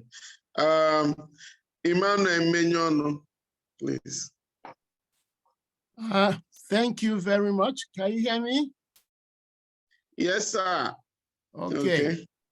Thank you very much. I want to echo what Mr. Ijewere just said. I've been listening from the beginning, and it's been very exciting listening to the very skilled and knowledgeable experts. I have a question or a comment along this line, maybe a question. All right, go ahead. And I would like Dr. May, Dr. Shogunle, and to some extent, Professor Pato Tommy, if they can address it. That question is this: the expectations of Nigerians are very high. When Peter Obi wins, he's going to have a honeymoon period of, let's say, 6 months to 1 year. People are going to be expecting real changes along the power line, along many of these other areas. So my question is this: given the bottlenecks, like the technical impediments to having steady power, the legal and the constitutional, the red tapes, and with the corruption, which is endemic in Nigeria, I want these three people, and maybe any other person, to tell us what can be done within 6 months to 1 year to begin to make a dent on this problem. Technically speaking, what is possible, right? Generating power and making it available to minimize the frequency of blackouts. What is possible given what is currently on the ground? And then the constitutional legal impediments, and then the attitude of regulators that hamper things. People come to Nigeria all the time with all kinds of ideas and so on, things that have worked elsewhere. And when they come to Nigeria, you have people frustrating it. So practically speaking, when Peter wins and gets to Asurok, like Mr. Ijewere has expressed, what can realistically be done within that honeymoon period to make an impact before people start thinking he's just like every other one? Fashola promised 6 months, nothing happened. This is just like one of those. I rest my case. Thank you. Thank you, Sir Emeonu. Okay. Eloka and Shogula, he mentioned your name specifically. We have a third speaker, Agazuma. Your hands are up. I had wanted, if you have this information, if you understand his question, is it possible you took them in the close once and for all? Because I'm going to come back to you to wrap up. Okay, what Sir Emmanuel asks is what can be done in 6 months, okay, of the honeymoon period to put an immediate dent on the power problem that we're facing. All right. If I think someone say again. I think the most practical thing, not just my desire, but the most practical thing and politically defensible thing for his incoming excellency is simply this. Number one, he has to be able to create a leadership foray for the masses, to give them an inclination that there is support to come. And probably one of the first things that I would suggest, you know, I mentioned that there's over 40,000 stranded power, and somebody was saying all they can calculate is about 15,000. Well, that is not correct, okay? There are significant amount of captive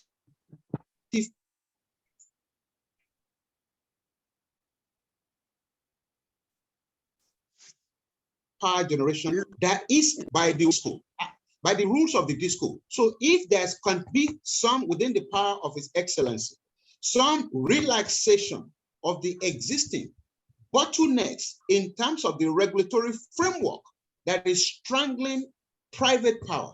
I am building about 6 captive power in the country right now, for which the excess capacity cannot go to the disco simply because they want to strangulate how, you know, the liberality in terms of power accessibility.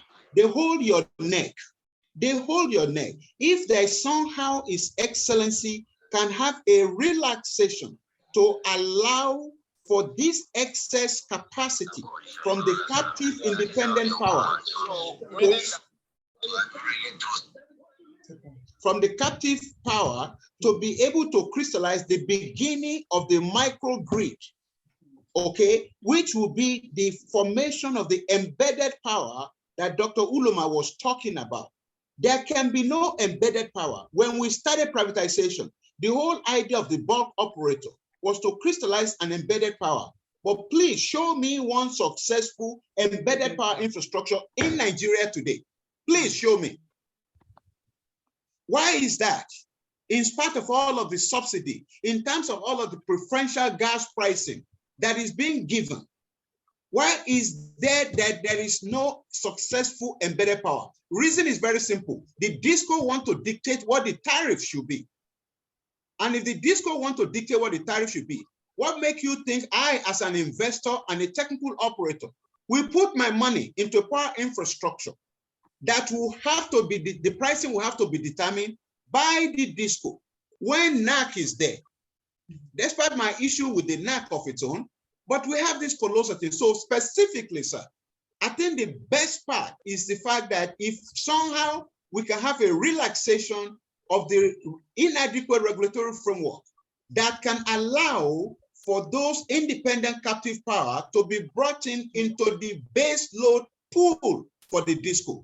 The DISCO are not taking any base load, any excess power from independent captive power right now, even when they are not taking dispatch power from the GENCO.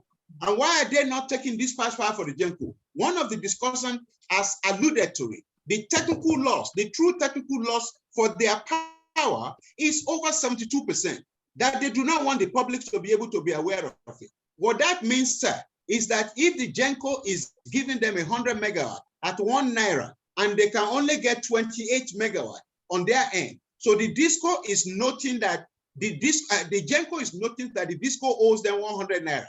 The DISCO is saying, no, I don't owe you 100 naira, I owe you 28 naira. There is an imbalance in the accounting, and it has to be compensated for in some way. One of the ways compensated for is to do this stupid estimated billing, which is at the behest of the public. It creates a mistrust. So this is an arena that I think something can be done quick, to begin while we are doing all the things, to begin to give succor to the people. Thank you. You're welcome. Thank you very much for your response, Dr. Shogule. All right.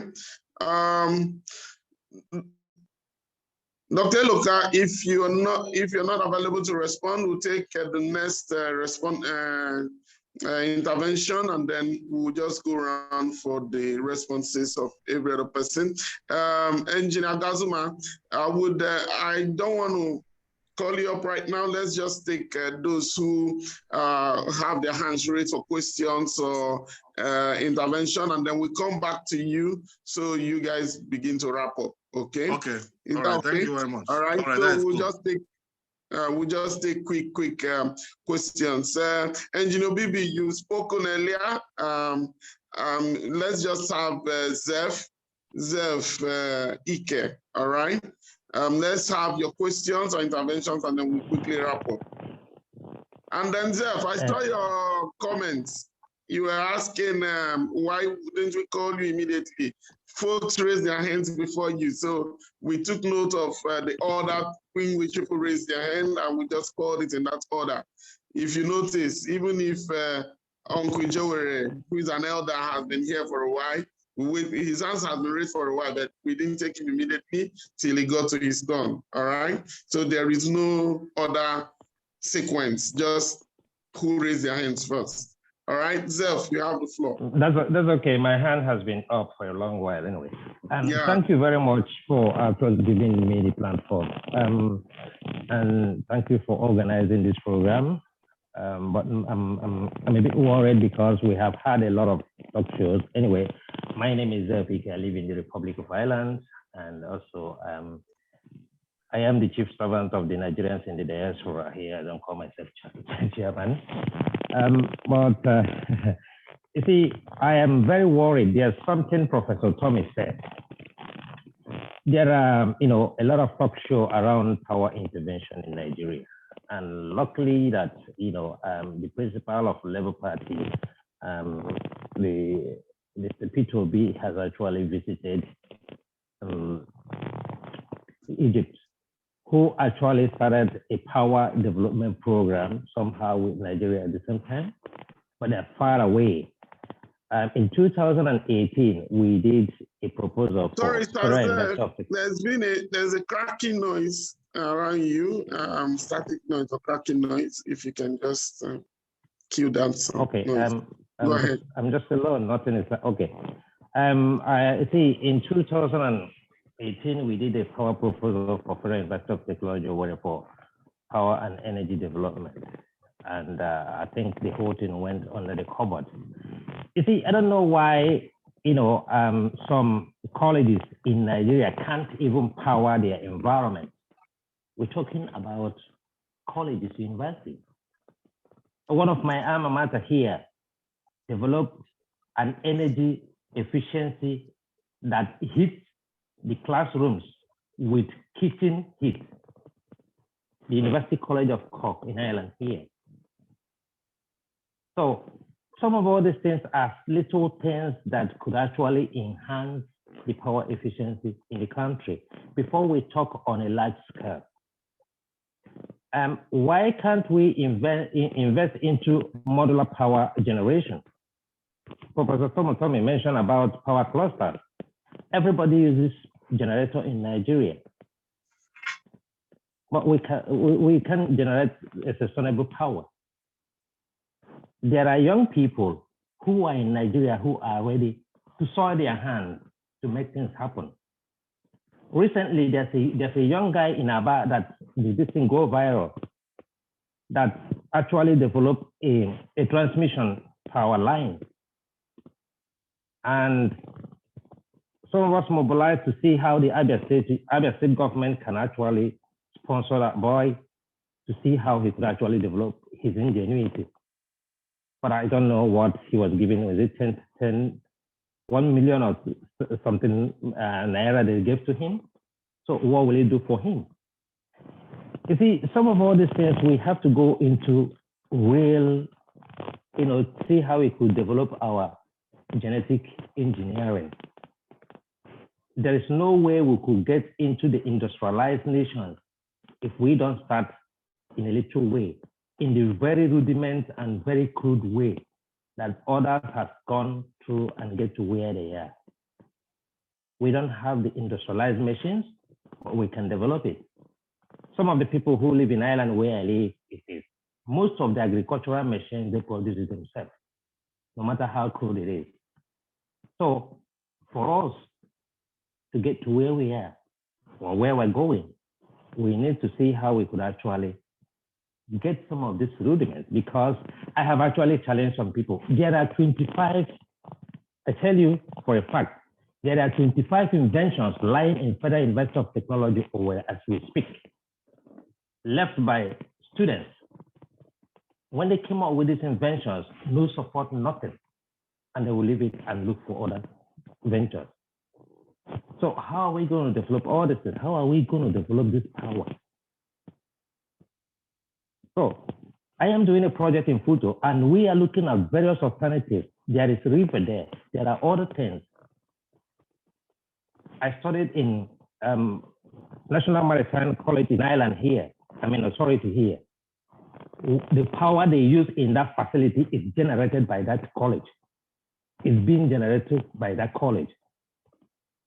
Ireland doesn't, the highest energy, sun they get in a year is about 24 degrees. But Ireland is one of the countries that is supplying renewable energy within the UK as we speak, with solar.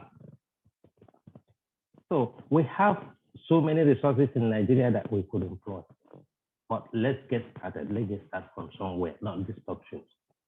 Thank you. Thank you, Tazef. Okay, thank you. You say you mentioned of being tired about talk shows. It's not exactly a talk show for us. It's lots of sound checking, mind rubbing, collecting ideas, and rerunning it by what we know ourselves, and to be able to come up with good policies for the future. All right, and trust me, a lot of directions have been received from today's conversation, which we believe, God helping us, will be useful in the nearest future. All right, God helping us. Thank you. We'll just be taking OBB for the last, just very shortly, we'll take Engineer OBB, then we'll just take Deepo, and that will be it, and then we'll wrap up. All right, thank you. All right, thank you very much. So come back one more time. I hope you hear me, sorry? Am I audible? Say again? Yes, you're audible. You're audible, you're audible. Please make it 30 seconds, please, yes. Right, all that's been said here, I think we can quickly walk into 3 brackets with the core technical, people with technical know-how, the quick wins, very fast quick wins, medium term and longer term, so that you can extract the information you need from that core.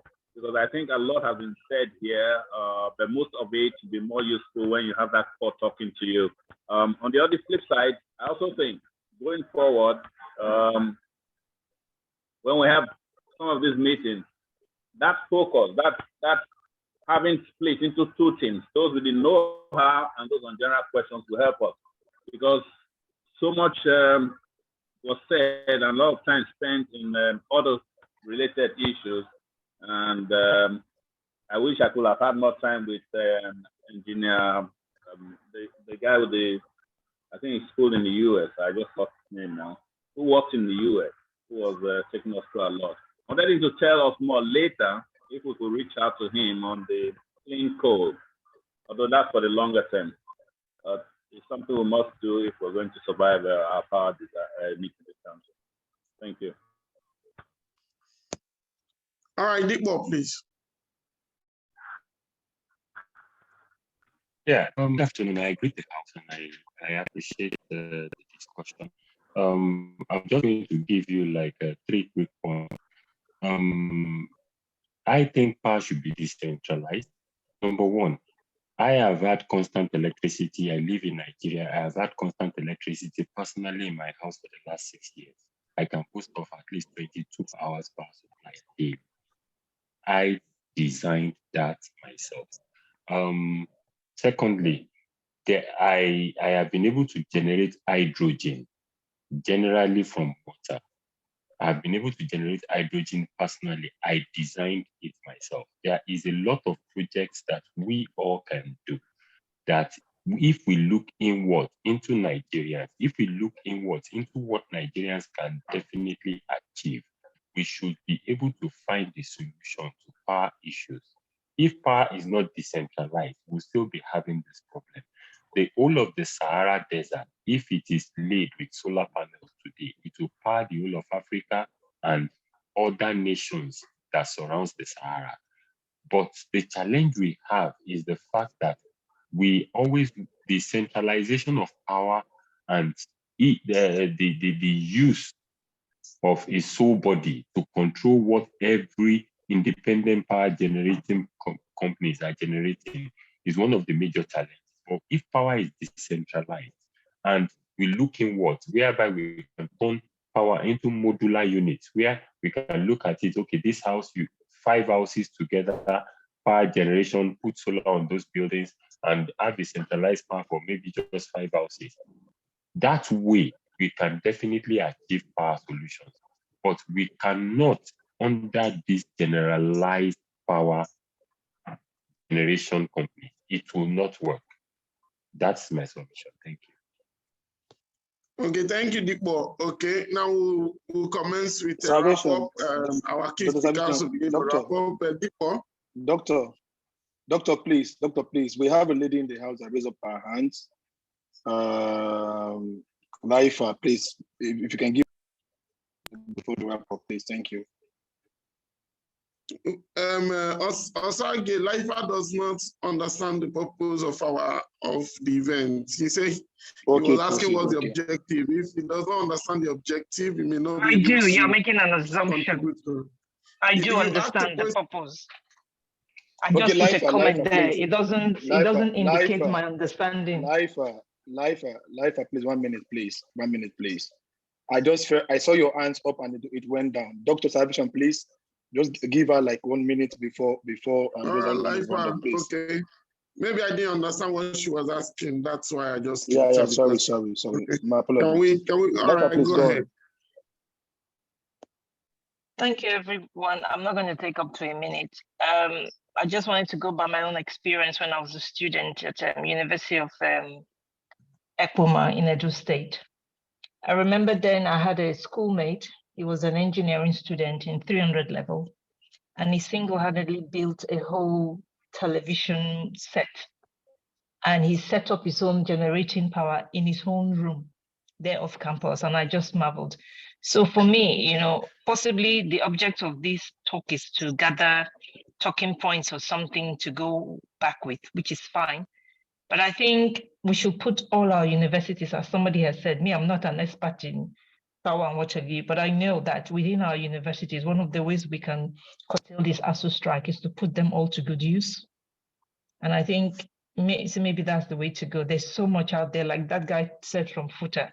And I can bet you if you go to Ekpoma, there's so many projects and research that's just the line redundant that we in our country can begin to work on. So please, let us not look outdoors. Let us go inwards and put our own human resources to good use. That's all I have to say. Thank you. All right, okay. All right, thank you. Okay, like I pointed out earlier, our purpose here is not just academic, even if the process is academic in gathering policy directions, listening to stakeholders, experts, and consumers.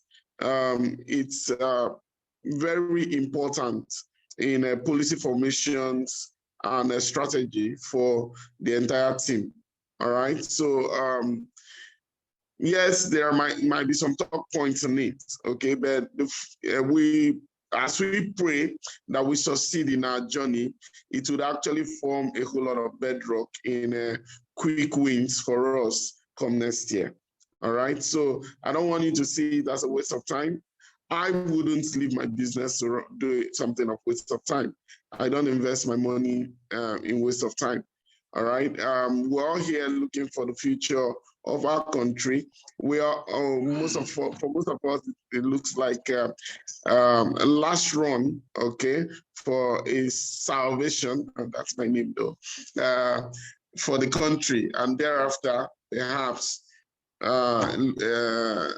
I don't know what follows, but this our own race against hopelessness to ensure that there is hope for the country. And we're not doing it. It's not an academic work. Please don't think it's a mere talk. Nobody's here for mere talks. All right. Thank you. All right. So let's go around again. We would start with our keynote speakers earlier. All right. So as they begin to wrap up. All right. So Engineer Loka, Dr. Shogule, and Engineer Ross. Okay, please, let's. You have the floor. Okay. Okay. Thank you, everybody. Thanks, Engineer Agazuma. Yeah, we have all spoken, but there's something we should take very serious. We're talking about the power sector, how we can guarantee we have a stable electricity in our country. But there's a critical areas we must look into. The baseline for our power generation now in Nigeria is the natural gas. But if you look at that sector, that natural gas production, it cannot be guaranteed that we can actually secure a constant, availability of natural gas for this power project. I've worked in the oil and gas sector. I worked for Shell for many years in Port Harcourt before I left. And I know for sure there are so many reservoirs that have not been developed. Natural gas reservoir. Now, if you look at what's happening in Ukraine right now, this would have been a cash cow for Nigeria to even supply gas to the world.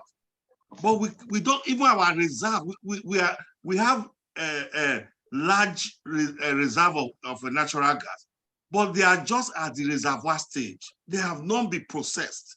It's a big problem because the only facility that can guarantee constant availability of natural gas is LNG in Bonny. And this LNG gas have been sold out. Even they have an agreement with nations of the world, in fact, 10 to 15 years ahead of time. So where do we get this gas from? Well, this is my advice. If Peter Obi is elected, I know with executive order, he can pass executive order that can ensure the removal of the bottleneck in all the contracting processes in Nigeria. You cannot award the contract. It will take 3 years to award the contract. 3 good years. Why? The gas reserves are there. There's no development. There's no job in the country. There's no project that is ongoing. Even if you are trying to even carry out bidding and processes, it takes 3 years before you can now award a contract. What a country. So if the executive order can be used for that, it will be a good thing. Now, let me say something. If you look at the North, apart from the fact that we're talking about power, we're talking about energy too and source of revenue for our nation. Now we are starved of revenue. We don't have, there's barely any exports we are doing right now that are bringing fund to us. And most of the funding agencies overseas, they are not willing to fund fossil fuel projects. Many of them are interested in renewable energy. The whole of North has potential for green hydrogen production. I keep saying it. How do you produce green hydrogen? You use renewable energy source to what? To carry out electricity of water to produce hydrogen. If I tell you what the German government is investing in the Niger Republic, you'll be amazed. Billions of dollars.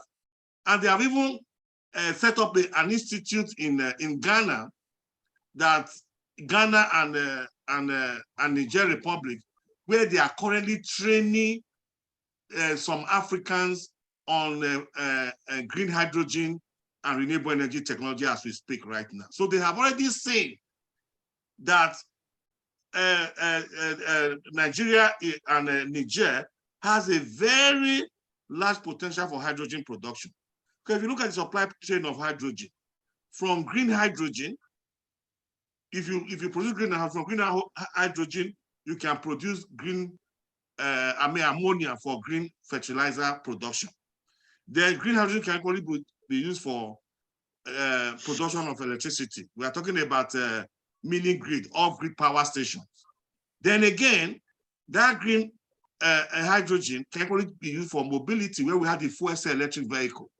So for me, I will just advise, if there's any way, if it happens that the president, Mr. B, wins the election, to pass an executive order that will guarantee availability of natural gas is key to the development of our power sector. Thank you, and God bless you all. Thank you so much. Thank you, Engineer Agazuma. Thank you so much, Ross. I appreciate it, okay? Let's have Dr. Shogule. Yes, thank you all very much. I want to be able to wrap this up on an encouraging note.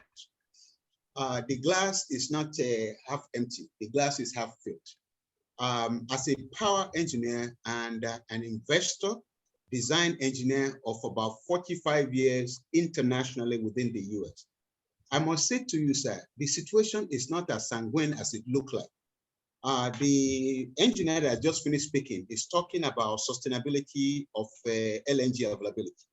I am currently involved in 2 liquefaction processing plants for LNG production in the country. So, and it is to support the independent captive power within the Delta Edo in the Southwest axis. Part of that is what we can do within the current constraint to be able to support and make sustainability of energy in a regional architecture or ecosystem possible. So what I'm trying to say now is that, gentlemen and ladies, there are working privatized sites to be able to bring about all of this hydrogen and ammonia and all this stuff we are talking about. I must tell you, the general populace will not have appetite and patience for His Excellency Obi for those kind of things to take place. We have 6 months stop to begin to feel some succor from this hardship that has been holding all these years. So whatever we are going to look like, even when they are not materially yet there must be an appearance that can result in succor to the populace. And the first, I think, is that liberalization to allow for some of the stranded. You, for example, you look at Ibadan Disco as an example.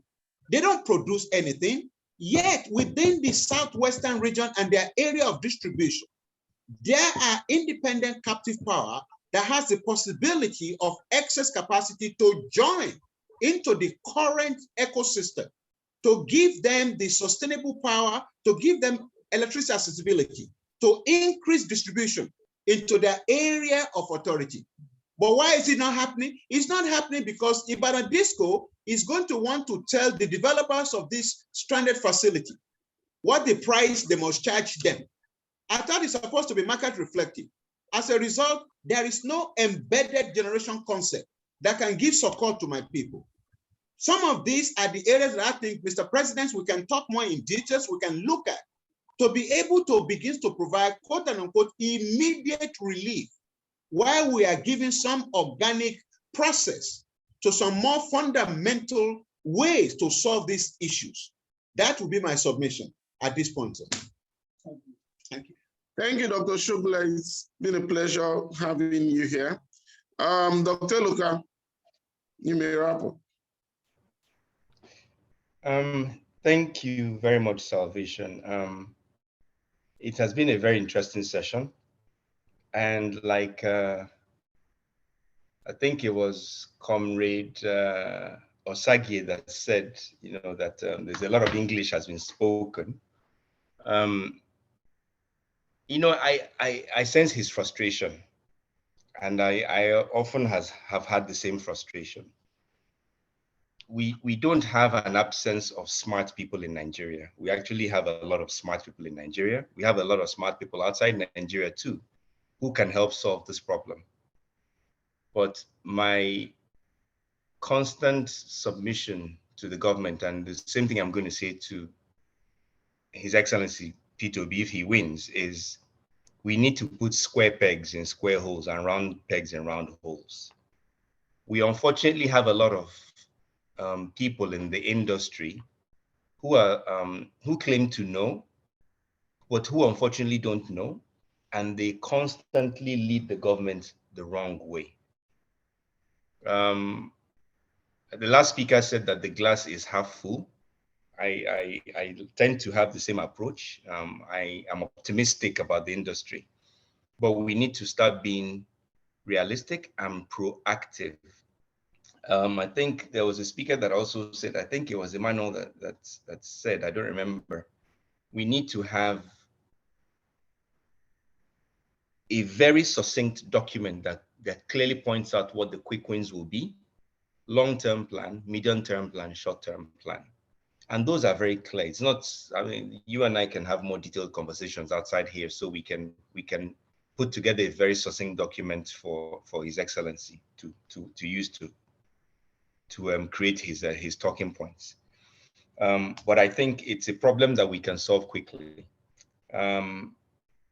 You know, it's funny when you listen to some people. There was a gentleman that I was asked to speak to. I think he went to the presidency and they referred him to my company. And when he started speaking, he said he wants to create solar plants in Nigeria of about 10,000 megawatts, and he's going to be doing 1,000 megawatts every year. And I respectfully said to the presidency, this is a waste of my time. It will never work, at least in the current iteration of what we see. And unfortunately, we have a lot of those running around. So I will stop here and I will pick up with you afterwards to put together a concrete plan. I say this industry, the power industry, is not rocket science. And if it's rocket science, it's okay. By training, I am a rocket scientist. That's what my PhD is in, actually. So we can solve this problem easily. So thank you very much for the invitation, and I'll talk to you afterwards. Thank you so much. We really appreciate your coming in. Austin came here. You're there, Doctor Austin? Yes, I'm here. All right. Before you wrap up, I want to say thank you to all our respondents. I want to thank the speakers in this gathering. I see Lafia statement. You said similar listening clinic should be held for healthcare. We've had for healthcare, we've had for education, we've had for institutional reforms, judicial reforms. The listening clinic has been on for a while, and yeah, it's been on for a while. So it's hard for healthcare, and it was really, really very expository when it held. And I want to say thank you to everyone who has been a part of it so far. Every point is noted, it's recorded, so we can, those who are going to consume it to play it over and over and over again until they have gotten the really granular information from it. All right, thank you for sharing. Those of us who want to contribute further, I would be very glad to have your contact, and then they contact you later, okay? Next clinic, it's based on request. When the team working on such policy discourse, when they need us to get feedback from the public to resound on some questions, they request for it, and then we organize it. All right, that's when. So when there is another one, the same way you got to learn about this, you get to learn about it, especially mostly through support groups. That's how we pass our announcement, because we don't want to advertise outside of our support network. All right, so I'm sure your support group will inform you when the next one is going to hold. Thank you so much for your time. Thank you, Dr. Elokaume. I'm very grateful that you came in. Thank you, Engineer Gazua. Thank you, Dr. Shugule. Thank you so much. God bless you all. Back to Austin came here. Thank you, Doctor. Yeah, I think let's also thank our moderator for a good job. Is it Dr. Salvation Ala-Igbo? Or Professor? He's so Mr. The Mr. is so strong.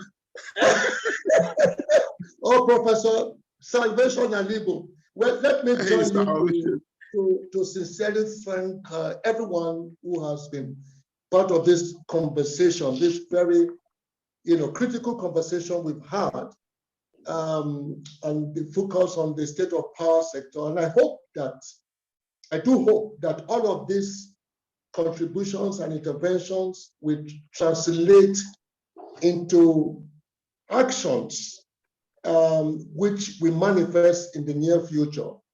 I know that it's really not easy to translate some of these things into reality, but God will help us. I know for quite a number of us have been so passionate on how we can transform this country. So I want to join on behalf of Professor Patu Tommy, the chairman of the Big Tent, and of course the executive of the Big Tent, both in Lagos and Abuja. We want to again say very resounding gratitude, profound gratitude to all of you who have been part of this event. Thank you so very much. Like Mr. Salvation has said, that we will have further conversation on other critical sectors of the country. Thank you very much, and God bless you. May we give it up to Salvation for a job well done on this moderation, and I wish that other platforms can take a leave from what you have just done. I'm pleased to have been here. Thank you so much. Thank you, sir. I really appreciate it. Let's give it up to him, please. Well done. We have to come to school to learn how to moderate. All right. Bye-bye, Salvation. God bless you. Thank you. Thank you. Thank you. Salvation, we need to talk after now. Yes, we will. We will. Thank you. Thank you. Dr. Salvation, well done. Well done. That was a good one. Okay. Thank you, compatriots. Thank you. Okay. Dr. Ala-Igbo, thank you very, very much. Thank you. It's a pleasure to meet you. I look forward to further consultations and discussions, more details, and I can guarantee you that. Sorry, who is speaking? This is Dr. Shogunle here. Okay, thank you. All right. Okay, so you're most welcome. We'll keep in touch. Okay. Thank you so much. Okay, take care. All right, let me just drop the email. Let me drop the Big Tent email. Big Tent. Okay, let me use the Gmail in case anybody wants to give a feedback later. All right, the Gmail works. Okay. Okay. All right. Thank you. Salvation, where do you reside? Lagos. I'm so in Lagos. Okay. I'm in Lagos. Thank you. I appreciate it. Okay. So Thank you very much. All right. Thank you all. That brings us to the end of the session. Thank you for your time and thank you for your enthusiasm. Thank you. All right. Thank you, Salvation.